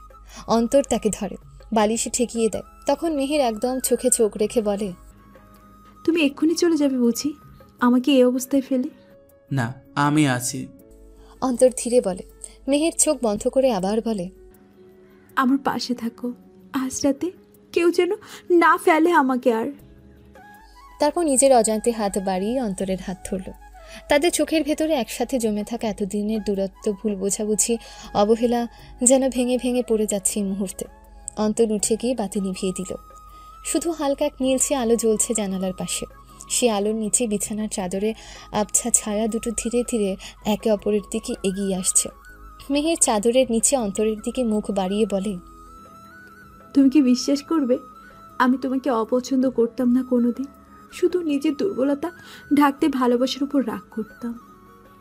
অন্তর তার কপালে হাত রাখে, তারপর মুখটা কাছে নিয়ে ফিসফিস করে, আমিও তোমাকে কখনো ঘৃণা করিনি মেহের, শুধু সময় করছিলাম। চোখে চোখ পড়ে যায়, নিঃশ্বাস মিশে যায়। তাদের মাঝখানের সমস্ত দেয়াল, সমস্ত ভয় ভেঙে পড়ে। চাদরের নিচে দুইটা হাত একে অপরের শরীর ছুঁয়ে যাচ্ছে। কান্নার কামনা মিলিয়ে তৈরি হচ্ছে এক নতুন ভাষা, একটা ভাষা যা কেবল অনুভবে বোঝা যায়, শব্দে প্রকাশ করা যায় না। রাত অনেক দূরে এগিয়ে যায়। জানালার ফাঁক দিয়ে ঢুকে পড়া চাঁদের আলো বিছানার উপর পড়ে। একসময় মেহের কাঁধে মাথা রেখে ঘুমিয়ে পড়ে, আর অন্তর তার চুলে আঙুল বুলিয়ে দেয়। তাদের ভেতরকার সম্পর্ক এখন শুধু বৈধ কাগজের সীমায় নয়, একে অপরের হৃদয়ে গভীরভাবে গেঁথে গেছে। দর্শকের উদ্দেশ্যে একটা কথা বলতে চাই, আপনারা হয়তো বুঝে গেছেন তাদের মধ্যে কি ঘটে গেছে, সেটা নিয়ে আর বিস্তারিতভাবে কিছু বর্ণনা করলাম না। হালকা আলোয় ঘরটা ডুবে আছে, জানালার পর্দা সামান্য সরে গেছে। সেখান দিয়ে ঢুকে পড়ছে রোদের প্রথম আভা, বাইরে পাখির ডাক। নিঃশব্দ সকালে শহরের ব্যস্ততা এখনো শুরু হয়নি, অথচ ঘরের মধ্যে নিস্তব্ধতা। হঠাৎই মেহেরের চোখ দুটো হঠাৎ বড় বড় হয়ে ওঠে। তার গায়ের উপর একখানা কম্বল, শরীর ঘামছে হালকা। সে কিছুটা সময় বুঝে উঠতে পারে না কোথায় আছে, কি করছে, কিন্তু মুহূর্তের মধ্যে চোখ পড়ে তার মাথায় ঠেস দেওয়া এক বুকের উপর, আর সেই বুক অন্তরের। তারপর একটা নিঃশ্বাসে সব মনে পড়ে যায়। আগের রাত, ক্লাবের ঝলমলে আলো, তন্ময়ের মুখ, হাসি ঠাট্টা, মদের স্বাদ, তারপর অন্তরের কোলে ফিরে আসা, ঘরে ফেরার অন্ধকার। চোখে চোখ, ঠোঁটে ঠোঁট, শরীরে শরীর, নীলচে দাগ, ঠোঁটে কামড়ের চিহ্ন, গলায় আঁচড়। তার চোখে পানি চলে আসে। সে বোঝে সত্যিই কিছু ঘটেছে, কিন্তু সেটা কি জোর করে নাকি স্বেচ্ছায়? না, এটা হতে পারে না। মেহের আচমকে উঠে বসে। তার গায়ে তখনও হালকা করে অন্তরের হাত রাখা, কিন্তু সেই হাতটা ঝাঁকিয়ে ফেলে, চাদরটা টেনে নেয় নিচের গায়ে। তুমি তুমি কি করছো আমার সাথে? মেহেরের গলা কাঁপছে, চোখে জল। তুমি আমার দুর্বলতার সুযোগ নিয়েছো অন্তর। অন্তর আধো ঘুম চোখে চমকে উঠে বসে। মেহের, আমি। চুপ করো, চিৎকার করে উঠে দাঁড়ায় সে। তার চোখে এমন শুধু এখন ক্ষোভ, ঘৃণা, অপমানের ছাপ। গলার স্বর বেজে ওঠে তীক্ষ্ণ, তুমি ভাবলে আমি নেশে ছিলাম, তাই কিচ্ছু মনে থাকবে না, তাই এই সুযোগটাকে ব্যবহার করলে। তোমাকে তো আমি শান্ত সহজ সরল ছেলে মনে করেছিলাম, তুমি এইটা কিভাবে করতে পারলে অন্তর? তুমি তো তখন বলেছিলে আমি আছি, এই থাকার মানে এটা বুঝিয়েছিলে তুমি। অন্তর উঠে দাঁড়ায়। আমি কখনো তোমার সঙ্গে ঝুর করিনি মেহের। তুমি কি করনি সেটা আমি জানি না, আমি জানি সকালে উঠে নিজেকে ঘৃণা লাগছে, নিজের শরীরটাই আজ অপরিচিত মনে হচ্ছে আমার কাছে। আমি বিশ্বাস করেছিলাম তোমার, অন্তত একজনকে তো বিশ্বাস করতে চেয়েছিলাম, কিন্তু তুমি। তার চোখ ফেটে জল আসে, কিন্তু সে আড়াল করে নেয়। তুমি জানো আমি কি অবস্থায় ছিলাম, তাই না? তবুও তুমি এতটা নিচে নামলে অন্তর। ভালোবাসা, তোমার ভালোবাসা যদি এটা হয়, তবে আমি 1000 বার ঘৃণা করি সেই ভালোবাসাকে। অন্তরের চোখে এবার রাগ জমে, পাশাপাশি কষ্ট। আমি যদি চাইতাম তাহলে অনেক আগেই। তুমি মুখ বন্ধ রাখো। আবারও চিৎকার করে ওঠে মেহের। তুমি যদি সত্যি সম্মান করতে, তাহলে বিছানার পাশে বসে থাকতে, ছুতে না আমায়। তুমি চাও আমি এখন ক্ষমা চাই? অন্তরের গলা ভারী হয়ে ওঠে। তুমি কি মনে করো আমি প্ল্যান করে এসব করেছি? ওই রাতে তুমি নিজেই। না, দয়া করে নিজের ভুল আমার কাঁধে চাপিয়ে দিও না। আমি যাই বলে থাকি সেটা আমি বলিনি, আমি নেশায় ছিলাম, ঠিক মতো বুঝিনি কিছু, কিন্তু তুমি বুঝেছিলে। তোমার বোঝা উচিত ছিল, বুঝেও তুমি সেই ভুল করেছো। আজীবন এই লজ্জা আমি বইব। মেহের ভাঙা ভাঙা গলায় বলল, আমি কখনোই তোমাকে ক্ষমা করব না অন্তর, তুমি আমার জীবনের সবচেয়ে বড় ভুল। এই কথা শোনার পর অন্তরের মুখটা ফ্যাকাশে হয়েছে, চোখ দুটো কেমন ফাঁকা। অন্তর শান্ত গলায় বলে, ঠিক আছে, তাহলে আমি চলে যাচ্ছি। আমি চাইনি এমন হোক, কিন্তু হয়ে গেছে। তুমি যদি ঘৃণা করো তাহলে আর কিছু বলার নেই। মেহের মুখ ঘুরিয়ে জানালার দিকে তাকিয়ে থাকে, চোখের কোনা বেয়ে জল গড়িয়ে পড়ে, কিন্তু ঠোঁট শক্ত করে রাখে। অন্তর ধীরে পেছন ঘুরে দরজার দিকে এগিয়ে যায়। দরজা খুলে দাঁড়িয়ে থাকে কিছুক্ষণ, তারপর একটা মাত্র বাক্যই বলে, আমার চোখে সেই রাতে ভালোবাসা ছিল, তোমার চোখে সেটা ঘৃণা হয়ে গেল। আমার কিছু বলার নেই আর। দরজা বন্ধ হয়, ঘরটা আবার নীরব হয়ে পড়ে। জানালার বাইরে পাখিরা ডেকে ওঠে, কিন্তু ঘরের ভেতর এক ভাঙা হৃদয়ের চিৎকার নিঃশব্দেই মিশে যায় সকালে। বেলা 11টার দিকে মেহেরের ঘুম ভাঙল। চোখ খুলতে একগাদা চিন্তা, অনুশোচনা আর ক্লান্তি নিয়ে সে বিছানা থেকে উঠে বসল। মাথা ভার হয়ে আছে, গলা নিচে জমে থাকা কাঁটার মতো অনুভব হচ্ছে। মনে পড়ে গেল গত রাত অন্তরের সাথে সে ভয়ঙ্কর লড়াই। এখন আর কিছুই পরিষ্কার নয় তার কাছে। ঘরটা অস্বাভাবিক নীরব। আয়েশা দরজার বাইরে দাঁড়িয়ে কাঁপা কাঁপা কণ্ঠে বলল, আপু, নিচে একটু যাবেন? স্যারেরা বসে আছেন, আপনার আব্বুর মিটিং চলছে। মেহের কোনো কথা না বলে শুধু চোখে বিরক্তি নিয়ে নিচে নেমে গেল। নিচে ড্রয়িং রুমে বসে আছেন তার বাবা ফজলুল হক, তার পাশে দুজন চেম্বার আইনজীবী, একজন অ্যাকাউন্টস হেড, আর সবার মাথার উপর যেন ঘন কালো মেঘ। মেহের এক্ষণে দাঁড়িয়ে থাকলো, চোখে ঘুমের ক্লান্তি থাকলেও তার সামনে যা শুনতে পেল তাতে ঘুম বলে আর কিছু রইল না। স্যার, আজ যদি দুপুর 3টার মাঝে 12 কোটি টাকা জমা না হয়, তাহলে কোম্পানির উপরে থাকা সমস্ত প্রপার্টি, এমনকি গার্মেন্টস ইউনিট ব্যাংক সিজ করবে। আমাদের আর কোনো বিকল্প নেই। ফজলুল হক হতাশ গলায় বললেন, আমি তো সব বিক্রি করে দিয়েছি, ব্যবসাটাও বন্ধক দিয়েছি, এখন কোথা থেকে আনবো এই বিশাল অঙ্ক? মেহের যেন নিঃশ্বাস নিতে ভুলে গেল। এই তো তাদের রাজপ্রাসাদের মতন বাড়ি, প্রতিদিন যেটাই বিলাসিতা, আজ সেটাই দেউলিয়া হওয়ার মুখে। ঠিক তখনই দরজার দিকে ভর দুপুরের আলোয় দেখা গেল অন্তর ধীরে ধীরে ভেতরে ঢুকছে, পাঞ্জাবি গায়ে, চোখে অদ্ভুত এক দৃঢ়তা। সবাই ঘুরে তাকালো। মেহের কাঁপা গলায় বলল, তুমি এখানে কেন? অন্তর কিছু না বলে সামনে গিয়ে আব্দুল ফজলুল হকের সামনে চুপচাপ বসে পড়ল। আপনার কোম্পানির হিসাব আমি দেখেছি। আপনাদের উপর 12 কোটি টাকার লোন, সাথে 7 কোটি টাকার ব্যাংক লিয়েবিলিটি। এর মধ্যে যদি আমি পুরো টাকাটা ক্লিয়ার করে দিই, তাহলে আপনার কোম্পানি কি বাঁচবে? ফজলুল হক বিস্ময়ে তাকিয়ে বললেন, তুমি এত টাকা কোথায় পাবে? মেহের চিৎকার করে উঠল, তুমি এটা কি বলছো? এই একটা ছেলে যে কিনা আমাদের বাড়ির চাকরের মতো, সে তুমি এত টাকা কোথা থেকে আনলে? বাকি আত্মীয়রাও হাসতে শুরু করলো। একজন বলল, এক ফুপু বলল, তুমি না তো মেহেরের হাজবেন্ড আর না এই বাড়ির কেউ, তাহলে জামাইয়ের মতো হয়েও এখন এমন নাটক করছো। ওকালতি বাদ দাও, আমাদের নিয়ে খেলা করো না। অন্তর চুপ করে একটা কালো কার্ড বের করলো, পিওর ব্ল্যাক, কোনো সাধারণ ক্রেডিট কার্ড নয়, এটা অ্যানোনিমাস প্রিভিলেজ এক্সিকিউটিভ কার্ড, যেটা বাংলাদেশে হাতে গোনা কয়েকজনের থাকে। তারপর সে ব্যাগ থেকে একটা চেক বই বের করলো, হাতে কলম নিয়ে লিখতে শুরু করলো। একটা চেক 12 কোটি টাকার। চেকটা এগিয়ে দিয়ে শান্ত গলায় বলল, এই চেকটা এখনো জমা দিন এবং অফিসিয়াল লেটার নিন ব্যাংকের কাছ থেকে। সবার চোখ কপালে, কেউ বিশ্বাস করতে পারছে না। লাবিবা বিস্ময় বলে উঠল, আপু, এ কি? অন্তর ভাই কি সত্যি এই টাকার মালিক? কিন্তু আত্মীয়দের কেউ চুপ থাকার পাত্র না। একজন ফুফু বলে উঠল, চুরি করে আনছে টাকা, না হয় কারোর থেকে ফাঁকি দিয়ে, আর না হলে এটা একটা ভুয়া চেক। আরেকজন বলে, হয়তো কোনো ড্রাগ ডিলিং এর সাথে জড়িত, আর না হলে বড় কোনো ক্রিমিনাল। মেহের দাঁতে দাঁত চেপে তাকালো অন্তরের দিকে, তার চোখে ঘৃণা। তুমি এটা কি নাটক করছো? এই টাকা তোমার না, এটা আমার আব্বুর বন্ধু, ঠিক না? কারো কাছ থেকে এনে আমাদের সহানুভূতি পেতে চাইছো?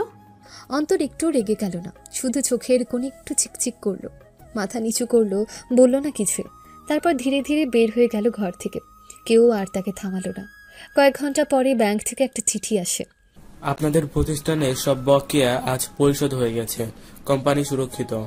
ফজলুল হক আবার অবাক হয়ে চিঠি হাতে বসে আছেন। মেহের চুপচাপ দরজার ফাঁকে দাঁড়িয়ে আছে, মন ভেতরে কাঁপছে। তার হাজবেন্ড, যে ছেলেটাকে সে গালি দিয়েছিল, অবজ্ঞা করেছিল, সে মানুষটাই আজ তাকে, তার পরিবারকে, তার পুরো রাজত্বকে বাঁচিয়ে দিল। কিন্তু কোনো ক্রেডিট চায়নি, শুধু চুপচাপ থেকে গেল। মনে মনে বলল, কে এই ছেলে, আর এটা কিভাবে সম্ভব? বিকেলের নরম রোদটা জানালার কাঁচ ছুঁয়ে এসে পড়েছে বসার ঘরের ঠিক পাশের খোলা বারান্দায়। বাড়ির ভেতরটা তুলনামূলক শান্ত, কারণ মেহেরের মা ঘুমোচ্ছেন, ফজলুল হক অফিসে, আর বাড়ির অন্যান্য কাজের লোকেরা নিজেদের কাজে ব্যস্ত। বারান্দায় কোনায় কাঠের আরামদায়ক সোফায় বসে আছে লাবিবা আর অন্তর। লাবিবার হাতে ধরা কফির কাপ, অন্তরের সামনে রাখা একটা বই, কিন্তু পাতাগুলো উল্টানো হচ্ছে না, তারা কথা বলছে। লাবিবার চোখে একরাশ কৌতূহল। আজকাল সে অন্তরকে খুব গভীরভাবে বোঝার চেষ্টা করছে। লাবিবা কফির কাপে চুমুক দিয়ে জিজ্ঞেস করলো, কণ্ঠে সহজ জিজ্ঞাসার ভঙ্গি। অন্তর তাকিয়ে রইল সামনের ফুল গাছের দিকে। তুমি সব সময় এমন চুপচাপ থাকো কেন? সব কথা বলা যায় না, কিছু কথা রয়ে যায় চোখের ভাষায়। আর সেই চোখের ভাষা কি বোঝে? লাবিবা হালকা হেসে বলল, তুমি চাও না কেউ বুঝুক? চাই, তবে সবার বোঝার দরকার নেই, শুধু যে বোঝার সে একদিন নিজে দেখে বুঝবে। অন্তর একটু হাসল। লাবিবার হাসি ফিকে হয়ে এলো। সে চুপ করে কিছুক্ষণ অন্তরের মুখের দিকে তাকিয়ে রইল। তারপর কণ্ঠটা একটু না কাঁপিয়ে বলল, তুমি কি জানো, আমার খুব ভালো লাগে যখন তুমি আমার সঙ্গে কথা বলো, খুব শান্তি রাখি তোমার পাশে। অন্তর একটু অবাক হয়ে তাকালো ওর দিকে। তুমি এটা আগেও বলেছিলে। লাবিবা মাথা নেড়ে বলল, হ্যাঁ, কারণ সেটা এখনো বদলায়নি, বরং বেড়েছে। অন্তর হালকা কাশল। তুমি অনেক ভালো মেয়ে লাবিবা। মেহেরের মতো কেউ যদি তোমার কাছের কেউ হয়, তাহলে তুমিও তার মতো সুন্দর মনের মানুষ হয়েছ। এই কথায় লাবিবার চোখে একরাশ দুটি খেলে গেল। তুমি আমাকে তার মতোই ভাবো? অন্তর একটু থেমে গম্ভীর স্বরে বলল, না, আমি কাউকে কারো মতো ভাবি না, প্রত্যেকে আলাদা, তবে তুমি আমার চোখে আলাদাভাবে সুন্দর। এই সময় বারান্দা থেকে খানিকটা দূরে থাকা ভেতরের কাঁচের দরজার আড়ালে দাঁড়িয়ে মেহের নিঃশব্দে সব কিছু দেখছিল। সে বুঝতে পারছিল না তার বুকের ভেতর কেন একটা চিনচিনে জ্বালা উঠছে। লাবিবা আর অন্তর একসাথে বসে আছে একান্তে, আর অন্তর, সে এতটা হাসছে, এতটা মন খুলে কথা বলছে। এই অন্তর যে তার সামনে অল্প কথায় সব শেষ করে দেয়। মেহেরের চোখের কোণে রাগ জমছিল, কিন্তু সে চুপ করেছিল। এই সময় বারান্দায় অন্তরের দিকে এগিয়ে এসে লাবিবা হঠাৎই বলল, একটা কথা বলি, কিছু মনে করো না। অন্তর চোখ সরালো না, শুধু বলল, বলো। তোমার চোখ খুব গভীর। লাবিবার কণ্ঠে ছিল একরকম সরলতা। ওখানে একটা দুঃখ লুকানো থাকে, আমি জানি না সেটা কার জন্য, কিন্তু আমি চাই একদিন সেই চোখে শুধুই হাসি থাকুক। অন্তর প্রথমবারের মতন লাবিবার দিকে সরাসরি তাকালো। কিছু একটা বলতে যাচ্ছিল, ঠিক তখনই কাঁচের দরজাটা সশব্দে খুলে গেল। মেহের মুখ গম্ভীর করে হাঁটতে হাঁটতে বারান্দায় এলো। তার মুখে স্পষ্ট বিরক্তির ছাপ। অনেক গভীর আলোচনা হচ্ছিল দেখছি। মেহের বলে উঠল, ঠোঁটের কোণে হালকা বাঁকা হাসি। লাবিবা একটু অপ্রস্তুত হয়ে গেল। না মানে আমরা তো স্রেফ। আরে না না, বুঝতে পারছি। মেহের কণ্ঠ ঠান্ডা কিন্তু চোখ দুটো আগুন। যাক, অন্তর, মা তোমাকে ডাকছে, কিছু জিনিস আনতে বলেছে দোকান থেকে। অন্তর একটু দ্বিধায় পড়ে গেল। কখন বলল? আমি তো কিছু শুনিনি। মেহের শুষ্ক গলায় বলল, তুমি হয়তো এত মগ্ন ছিলে শুনোনি, তবে এখন যাও, দরকারি জিনিস। অন্তর উঠে দাঁড়ালো। আচ্ছা, যাচ্ছি। অন্তর চলে যাওয়ার পর লাবিবা মেহেরের দিকে তাকালো। কিছু বলতে চাইছিল কিন্তু মেহের তাকে থামিয়ে বলল, তোর সঙ্গে ওর এত খোলামেলা কথা হয়, ভালো লাগে বুঝি? লাবিবা নিচু গলায় বলল, আমি তো শুধু বন্ধু হিসেবেই কথা বলছি আপু। বন্ধুত্বেরও একটা সীমা থাকা উচিত। মেহের মুচকি হেসে বলল, সবাই যেটা মানে না সেটা আলাদা ব্যাপার। মেহের চলে গেল দ্রুত পা ফেলে। তার মনে ছিল না কোনো হাসি, কেবল একরাশ জ্বালা, ঈর্ষা আর এক অজানা অনুভব, যা সে স্বীকার করতে পারছে না, কিন্তু সেটাই তাকে পুড়িয়ে দিচ্ছে ভেতরে ভেতরে। রাতে যখন অন্তর ঘরে আসে তখন মেহের তাকে প্রশ্ন ছুড়ে মারে, লাবিবার সাথে তোমার কিসের এত কথা? সব সময় দেখি তোমরা দুজন আঠার মতো লেগে থাকো, কি চলছে এসব? লাবিবা মেয়েটা খুব ভালো, খুব মিষ্টি, এবং তার সাথে শুধু বন্ধুত্বের সূত্রে কথা বলি। আর আমি কি ভালো না? আমি কি মিষ্টি না? না, সেরকম কিছুই না, তুমি অনেক ভালো, শুধু আমাকে এখনো চিনতে পারছো না। আচ্ছা যাই হোক, তুমি আর তার সাথে মিশবে না, ব্যাস। কেন? তুমি কি জেলাস ফিল করছো? কি? আমি জেলাস ফিল করছি? একদমই না। আমি যেটা বলছি সেটাই করবে, ওর সাথে একদম মিশবে না। কেন?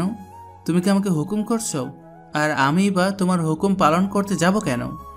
হুকুম নয়, অধিকার খাটাচ্ছি। কেমন অধিকার? কারণ আমি তোমার স্ত্রী। অন্তর যেন আকাশ থেকে পড়ল, এক মুহূর্তের জন্য স্তব্ধ হয়ে গেল। না, এটা কিভাবে সম্ভব? তুমি তো এতদিন আমাকে তোমার স্বামী হিসাবে দেখোইনি, তাহলে আজ হঠাৎ কি হলো? আর তুমি একদিন বলেছিলে যে তুমি আমার থেকে মুক্তি পেতে চেয়েছিলে। চিন্তা করো না, তোমার এই আশাটা পূরণ করে দেব খুব শীঘ্রই। আর সেই দিন রাতে যা হয়েছিল সেটা কি ছিল? সেই রাতের প্রতিশোধ তুমি সকালেই নিয়ে নিয়েছিলে। মেহের আর কিছু বলতে পারল না, চুপ হয়ে গেল। অন্তর বলল, এখন কি আমি যেতে পারি? হ্যাঁ, যাও। অন্তর পেছনে ঘুরে বাহিরে যাওয়ার জন্য পা বাড়ালো। মেহের ডাক দিয়ে বলে, এই দাঁড়াও, আমি একটা কথা বুঝলাম না, তুমি এত টাকা কোথায় পেলে? কোথা থেকে আনলে? কিছু না বুঝে এত টাকা দিয়ে আমাদের সব কিছু রক্ষা করলে, তুমি আসলে কে? আমি কি সেটা সময় এলেই তুমি নিজে থেকে জেনে যাবে। অন্তর মুচকি হেসে বাইরে চলে গেল। এক সপ্তাহ পর বাড়ি জুড়ে উৎসবের আমেজ। প্রতিটি দেয়ালে, প্রতিটি কোণে লাইটিংয়ের ছটাই যেন আগাম বার্তা দিচ্ছে আজ মেহেরের জন্মদিন। ফজলুল হক নিজের প্রিয় মেয়ের জন্মদিনে কোনো কমতি রাখেননি। বিশাল আয়োজনে সাজানো হয়েছে পুরো বাড়ি। লন জুড়ে টানানো হয়েছে রঙিন ব্যানার, বড় বড় ফ্লাওয়ার ডেকোর, সুগন্ধি মোমবাতি আর ডিজে সেট। ফজলুল হকের গলায় গর্বের ঝলক। তার ব্যবসায়ী বন্ধু, রাজনীতিবিদ, শিল্পপতি, মিডিয়া ব্যক্তিত্ব সবাই আমন্ত্রিত। 25 জন বাবুর্চি রান্না করেছে বাহারি খাবার, বিদেশি ডেজার্ট থেকে শুরু করে মোগলাই। লাবিবা আর আয়েশা মেহেরের জন্য একটা স্পেশাল কেক অর্ডার করেছে, কিন্তু অন্তর সবার থেকে আলাদা। সে চুপচাপ নিজের প্ল্যান নিয়ে ব্যস্ত। রাত 8টার দিকে অতিথিরা আসতে শুরু করে। কোট টাই পরা হাই প্রোফাইল ভদ্রলোক, দামি গাউন পরা মহিলা, ক্যামেরার ফ্ল্যাশে চোখ ধাঁধিয়ে যাওয়া পরিবেশ, সবাই মেহেরকে শুভেচ্ছা জানায়। বাহারি গিফটের স্তূপ জমে যায় মেহেরের সামনে। কেউ হীরের কানের দুল দিচ্ছে, কেউ ডিজাইনার ঘড়ি, কেউ বা সোনার ব্রেসলেট। মেহের সবার কাছ থেকে হাসি মুখে গিফট নিচ্ছে। ফজলুল হক প্রতিটা গিফট দেখে গর্বে বুক ফুলিয়ে বলছেন, আমার মেয়ের কদরটাই এমন। একটা সময় চারপাশ একটু শান্ত হয়। ঠিক তখন অন্তর সামনে আসে। সে পড়েছে একদম সাধারণ একটা পাঞ্জাবি পাজামা, মাথা নিচু, চোখে সেই চিরচেনা শান্ত ভাব। তার হাতে ছোট একটা কালো বক্স। সবাই অবাক হয়ে তাকায়। অন্তর বক্সটা মেহেরের সামনে বাড়িয়ে ধরে। এটা তোমার জন্য। মেহের একটু দ্বিধায় পড়ে। চারপাশে ক্যামেরা, আত্মীয়দের কৌতূহলী চোখ তাকে অস্বস্তিতে ফেলে। তারপর সে ধীরে ধীরে বাক্সটা খোলে। খোলার সাথে সাথে তার মুখের অভিব্যক্তি এক মুহূর্তে বদলে যায়। ভেতরে রাখা সেই একটা হাই এন্ড, একমাত্র ভার্সাচে ব্র্যান্ডের লেদার হ্যান্ডব্যাগটা, যেটা গল্পের শুরুর দিকে মেহের তার বান্ধবীদের নিয়ে এক শোরুমে গিয়েছিল, আর সে ওখানে এটা পছন্দ করেছিল, কিন্তু দাম দেখে রেখে চলে এসেছিল। মেহেরের চোখে জল চলে আসে, অথচ সে তা চেপে রাখে। মনে পড়ে যায় তখন অন্তর পাশে ছিল। নিশ্চয়ই সে দেখে ফেলেছিল মেহেরের চোখের ভাষা। এতদিনে সে ব্যাগটা নিজের মতো করে কিনে রেখেছিল। চারপাশে ফিসফাস শুরু হয়েছে। এক ফুপু বলল, ও মা, এটা তো ওই রকম একটা ব্যাগ, দাম তো কোটির উপরে। আরেক ফুপু বলল, এই ছেলের এত টাকা আসলো কোথা থেকে? চুরি করে এনেছিস নাকি? ফজলুল হকের ভাইপো রুম্মান বলে ওঠে, এই ছেলে তো কাজের লোক, এই ব্যাগ কোথা থেকে পেল? ফজলুল হকের বড় বোন রিনা গর্জে ওঠেন, মেহের, তুমি এই গিফটটা রেখেছো কেন? তুমি জানো না কোথা থেকে এনেছে কে জানে? মেহের চুপ করে যায়, কিছু বলতে চায়, কিন্তু লোকজনের কটাক্ষ তাকে স্তব্ধ করে দেয়। ফজলুল হক ভ্রু কুচকে প্রশ্ন করেন, এই ব্যাগ তুমি কোথা থেকে পেলে অন্তর? অন্তর শান্ত গলায় উত্তর দেন, অনেক আগে থেকে রেখেছিলাম, ওর পছন্দের ব্যাগ, তখনই কিনে রেখেছিলাম সঠিক সময়ে মেহেরকে উপহার দিব বলে। রুমান ব্যঙ্গ করে বলে, ও কি প্রেম প্রেম ভাব? চুরি করেছে না তো? পুলিশ ডাকতে হবে না? রিনা ফোনটা হাতে তুলে নেন, মুখে বিরক্তি। আমি পুলিশকে ফোন দিচ্ছি। এই ছেলে কোথা থেকে এই ব্যাগ পেল সেটা আগে প্রমাণ করুক। অন্তর মাথা নিচু করে দাঁড়িয়ে থাকে, চোখে কোনো অভিযোগ নেই, তবু চারপাশের অপমান তার ভেতরে তীব্র আগুন জ্বালিয়ে দেয়। মেহের ব্যাগটা দুহাতে ধরে, কিছু বলতে চায়, কিন্তু লোকজনের আওয়াজে নিজেকে গুটিয়ে ফেলে। চারপাশে ক্যামেরা, মানুষ আর অপমানের তীক্ষ্ণ শব্দ। এই ভিড়ে একটা মাত্র মুখ শান্ত, কিন্তু চোখে স্পষ্ট ব্যথার রেখা, নয়ন আহমেদ অন্তরের। কিন্তু কেউই জানেন না তাদের সামনে একজন বিশ্বের সবচেয়ে সেরা কোটিপতিদের মধ্যে একজন দাঁড়িয়ে আছে। অন্তর নিচু স্বরে বলে, এই ব্যাগটা আমি আমার নিজের টাকায় কিনেছি, কাউকে চুরি করে আনতে হয়নি। তখন রুম্মান হাসতে হাসতে বলে উঠল, নিজের টাকা? তুই তো এই বাসার চাকর ছিলি, তোর আবার টাকাও আছে নাকি? একজন আত্মীয় কাঁধে ঝাঁকিয়ে বলল, চুরি না করলে এই গরিব খেয়ে ছেলেটার হাতে এমন ব্যাগ আসে কিভাবে? অবশ্য আজকাল চোরও চালাক হয়ে গেছে। আরেকজন ঠাট্টা করে বলল, নাকি কারো পাশ থেকে তুলে এনেছিস? কি জানি, তোরা গরিবরাও এখন বড় লোক। এই কথাগুলো শুনে চারপাশে হাসি রোল উঠে গেল। অন্তরের মুখ শক্ত হয়ে গেল, কিন্তু সে কিছু বলল না। পুরো হল জুড়ে এক অস্বস্তিকর নীরবতা, কারো মুখে কথা নেই, কেবল সবাই তাকিয়ে আছে অন্তরের দিকে। কেউ কেউ আবার মুচকি হাসছে, যেন একেবারে ধরা খেয়ে গেছে ছেলেটা। রুম্মান নিজের ফোনটা হাতে তুলে নিল, গলা চুরিয়ে বলে উঠল সে, এত বড় চুরি, এটা হালকাভাবে নেওয়া যাবে না, আমি এখনই পুলিশ ডাকছি। কেউ তাকে থামানোর চেষ্টা করলো না, বরং মেহেরের ফুফু চোখ মেলে বললেন, ঠিকই করেছিস রুমান, এই চাকর চাকরি থাকবে যতই চালাক হোক। মাত্র কয়েক মিনিটের মধ্যে বাইরে পুলিশ গাড়ির সাইরেনের শব্দ পাওয়া গেল। একদল পুলিশ ঢুকে পড়ল বাসায়। তাদের মধ্যে একজন মধ্যবয়স্ক গম্ভীর মুখের অফিসার সামনে এগিয়ে এলেন, ডিএসপি ফারুক হোসেন। তিনি চারপাশে তাকিয়ে বললেন, কে ফোন করেছিল? রুমান এগিয়ে এসে বলল, স্যার, এই ছেলেটা এই ব্যাগটা চুরি করেছে। মেয়েটার জন্মদিনে গিফট দিয়ে বড়লোক সাজতে চাই, আর ব্যাগটা অনেক দামি ব্র্যান্ডের। ডিএসপি ফারুক অন্তরের দিকে তাকিয়ে রইল কিছুক্ষণ, তারপর চোখ বিস্ময়ে ছানা বড়া করে বলে উঠলেন, সাবধানে কথা বলো, এই লোক কে জানো? আর স্যার, আপনি এখানে? রুমান থমকে গেল।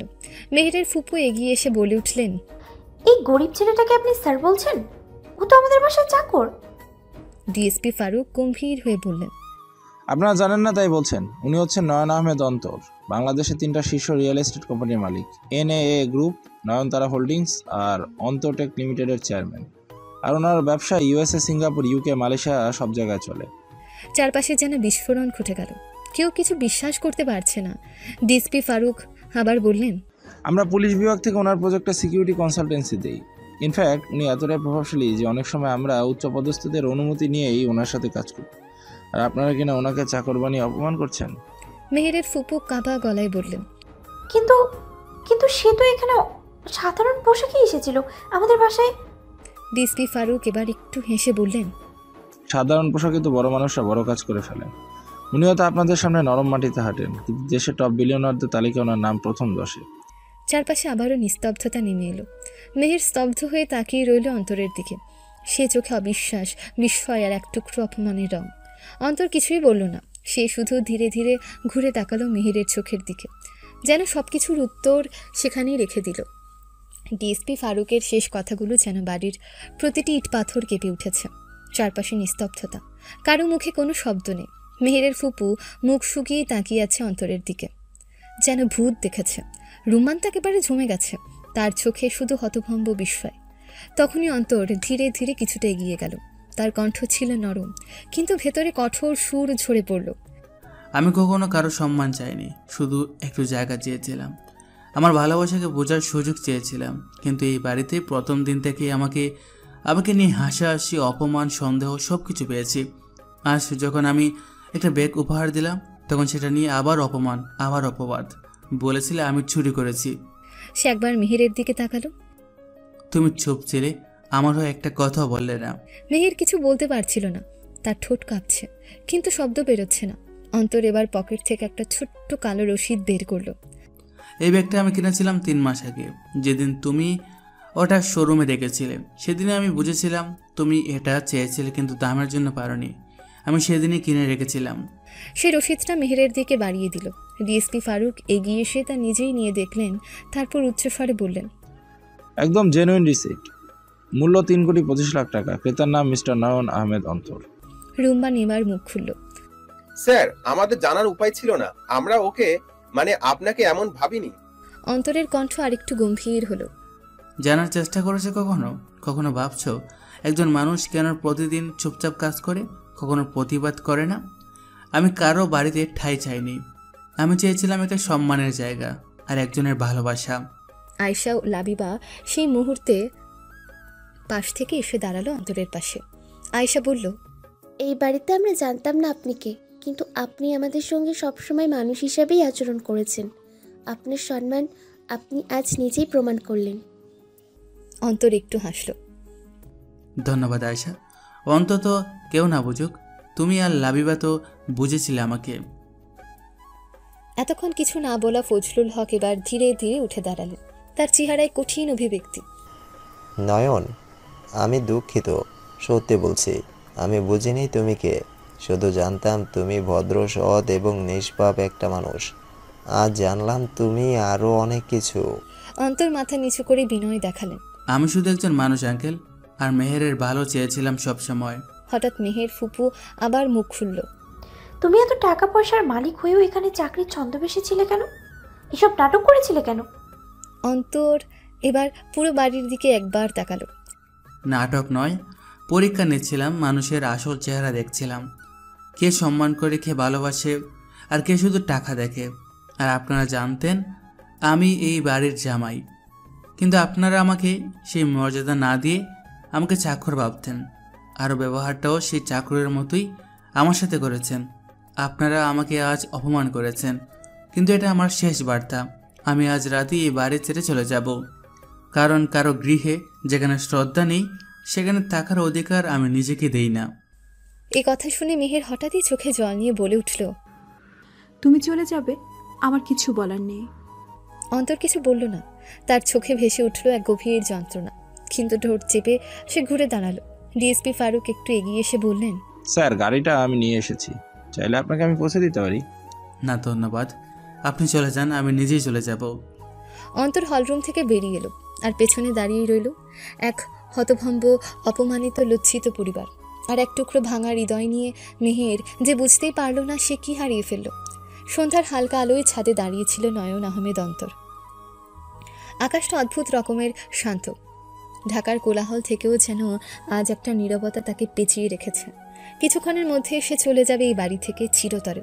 পেছন থেকে পায়ের শব্দ শুনে সে ঘুরে দাঁড়ায়। মেহের, চোখ লাল, মুখে কষ্টের ছাপ। অনেক কথার ভার নিয়ে সে ধীরে ধীরে অন্তরের কাছে এলো। তুমি চলে যাচ্ছ?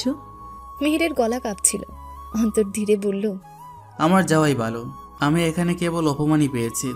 মেহের একটু কাছে এসে থেমে গেল, চোখে পানি। তুমি আমার কাছে একটু অপমানিত নও।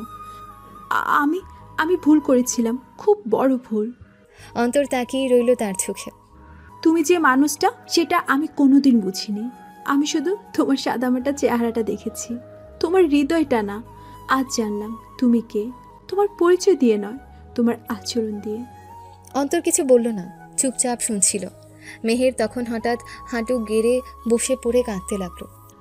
আমি ক্ষমা চাই অন্তর, 100 বার, 1000 বার, যতবার দরকার, শুধু একবার আমাকে ক্ষমা করে দাও।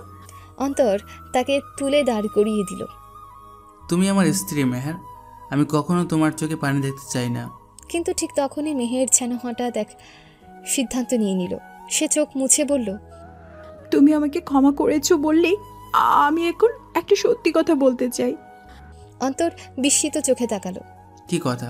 মেহের চোখ নিচু করে বলল, আমাদের মধ্যে ডিভোর্স চাই। কিছু মুহূর্ত নীরব, বাতাস থেমে গেল যেন। অন্তর থমকে গেল। কি বললে তুমি? তার গলার আওয়াজ পাল্টে গেল। মেহের ধীরে ধীরে বলল, হ্যাঁ, ডিভোর্স। কারণ এখন হয়তো তুমি ভাববে তুমি ধনী, তুমি কোটিপতি, তাই আমি হুট করে তোমার প্রতি ভালো হয়ে গেছি। তুমি ভাববে আমি তোমার টাকার প্রতি লোভী। আমি সেটা চাই না অন্তর, আমি তোমার ভালোবাসা চাই। আর সেটা প্রমাণ করার জন্যই আমি তোমার থেকে দূরে যেতে চাই। আমি চাই তুমি জানো আমি তোমাকে ভালোবেসেছিলাম তখনই যখন আমি জানতাম তুমি কিচ্ছুই না। আমি তোমাকে তখনই ভালোবেসেছিলাম, তখনই তোমার ভালোবাসা বুঝতে পেরেছিলাম যখন তুমি লাবিবার সাথে মিশতে গল্প করতে। আমার কেন জানি একটুও সহ্য হতো না। আমি নিজেও জানতাম না তখন কেন এরকম লাগছিল আমার। আর যেদিন আমাদের সেই রাতটা কেটেছিল তারপর থেকে আমি তোমার প্রতি আরো বেশি দুর্বল হয়ে পড়ি। সকালে তোমাকে অপমান বকাঝোকা করেছিলাম ঠিকই, কিন্তু তারপরে আমি নিজেও শান্তি পাইনি। অন্তর পেছনে সরে গেল কিছুটা, তার চোখে জল। সে ধীরে ধীরে মেহেরের সামনে এসে দাঁড়ালো। আমি কিছু মনে করিনি, আর এটা আমিও জানি যে তুমি আমাকে সত্যি ভালোবেসে ফেলেছ। সেই রাতের কথাতেই আমি বুঝতে পেরেছিলাম যে রাতে তুমি লাবিবার বিষয় নিয়ে আমার উপর অধিকার খাটিয়েছিলে। এর আগেও অনেকবার খেয়াল করেছিলাম আমি যখন লাবিবার সাথে কথা বলি তুমি চুপি চুপি দেখো আর অস্বস্তি ফিল করো। তুমি যদি সত্যি ভালোবেসে থাকো তাহলে জানবে ভালোবাসা থেকে ডিভোর্স চাওয়া যায় না। ভালোবাসা মানেই তো লড়াই করা, পাশে থাকা, দূরে ঠেলে দেওয়া নয়। মেহের কাঁদছিল। তাহলে তুমি বলো আমি কিভাবে প্রমাণ করব যে তোমার টাকার জন্য নয়, তোমার জন্যই আমি ফিরে আসতে চাই? অন্তর মৃদু হেসে বলল, প্রমাণ করতে হবে না, আমি শুধু চাই তুমি আমার পাশে দাঁড়াও, টাকার নয় মন দিয়ে। তুমি পাশে থাকলেই আমি সব হারিয়ে দিয়েও সুখে থাকবো। মেহের কাঁদতে কাঁদতে তার বুকের দিকে ঝুঁকে পড়ল। তাহলে তুমি যাবে না? তুমি আমার সঙ্গে থাকবে? অন্তরের হাত মেহেরের মাথায়। আমি কোথাও যাইনি মেহের, আমি তো সবসময় এখানে ছিলাম তোমার পাশে। মেহের বুক ভিজিয়ে ফেললো চোখের জলে, আর আকাশের দিকেও যেন হালকা একটা বৃষ্টি নেমে এলো তাদের ভালোবাসার সাক্ষী হয়ে। চারদিকে নরম কুয়াশার চাদর। শহরের ছাদে আজ অদ্ভুত এক নির্জনতা। হালকা বাতাসে মেহেরের চুল উড়ে উড়ে অন্তরের গালে ছুঁয়ে যাচ্ছে। দুজনেই দাঁড়িয়ে আছে ছাদের এক প্রান্তে, একে অপরের একদম সামনে। আকাশের তারাগুলো যেন নেমে এসেছে তাদের আশেপাশে। নয়ন ধীরে ধীরে মেহেরের মুখটা নিজের হাতে তুলে নেয়। চোখে চোখ রাখা সে পুরনো স্পর্শ, সে অপূর্ণতা ভরা প্রেম। অন্তরের গলা একেবারে নরম হয়ে এলো। তুমি জানো মেহের, তোমার এক ফোঁটা চোখের জল আমার লাখ কোটি টাকার চেয়েও দামি। মেহের নিঃশব্দে তাকিয়ে থাকলো, ঠোঁট কাঁপে, কিন্তু কিছু বলার আগে অন্তরের কণ্ঠ ফের গুঞ্জন তুলে। তুমি যদি ডিভোর্স চাও আমি সাইন করব, যদি দূরে যেতে চাও পথ দেখিয়ে দেব, কিন্তু শুধু একটা প্রশ্নের উত্তর দাও, আমার বুকে মাথা রেখে একবার বলো ভালোবাসো। মেহের চোখ বন্ধ করে অন্তরের বুকের উপর মাথা রাখলো। ভালোবাসি, এতটা ভালোবাসি যে ভয় হয় তুমি হারিয়ে যাবে, আবার টাকার ভারে তুমি হয়তো দূরের মানুষ হয়ে যাবে। অন্তর তার কপালে আলতো চুমু দিল। আমি তো আজও সেই মেহেরের অন্তর, যে বাস স্ট্যান্ডে তোমার পাশে দাঁড়িয়েছিল, যার পকেটে মাত্র 20 টাকা ছিল, কিন্তু হৃদয়ে ছিল তোমার জন্য কোটি টাকার ভালোবাসা। মেহেরের গাল বেয়ে অশ্রু ঝরল। অন্তর ধীরে ধীরে তার কাঁধে হাত রাখলো, কাছে টেনে নিল। তাহলে এবার আমায় তোমার করে নিতে দাও। অন্তরের গলায় গভীরতা। এতদিন তো দূরে রেখেছ, এবার তো একটু আমার হতে দাও তোমায়। মেহের ধীরে ধীরে মাথা নাড়ল। দুজনের মধ্যবর্তী দূরত্ব আর রইল না। ঠোঁটের স্পর্শে হারিয়ে গেল সমস্ত ব্যথা, ভুল বোঝাবুঝি, অপমান আর সন্দেহ। এই চুম্বনে ছিল ক্ষমা, প্রতিশ্রুতি আর এক নতুন শুরু। আকাশে হঠাৎ আতশবাজি জ্বলল। জানলা দিয়ে সে আলো ছড়িয়ে পড়ল তাদের গায়ে। মনে হচ্ছিল আকাশও তাদের মিলনের আনন্দে উৎসব করছে। আর সেই রাত, সেই স্পর্শ, সেই ভালোবাসা, সবকিছু একসাথে জড়িয়ে গেল এক চিরন্তন বন্ধনে।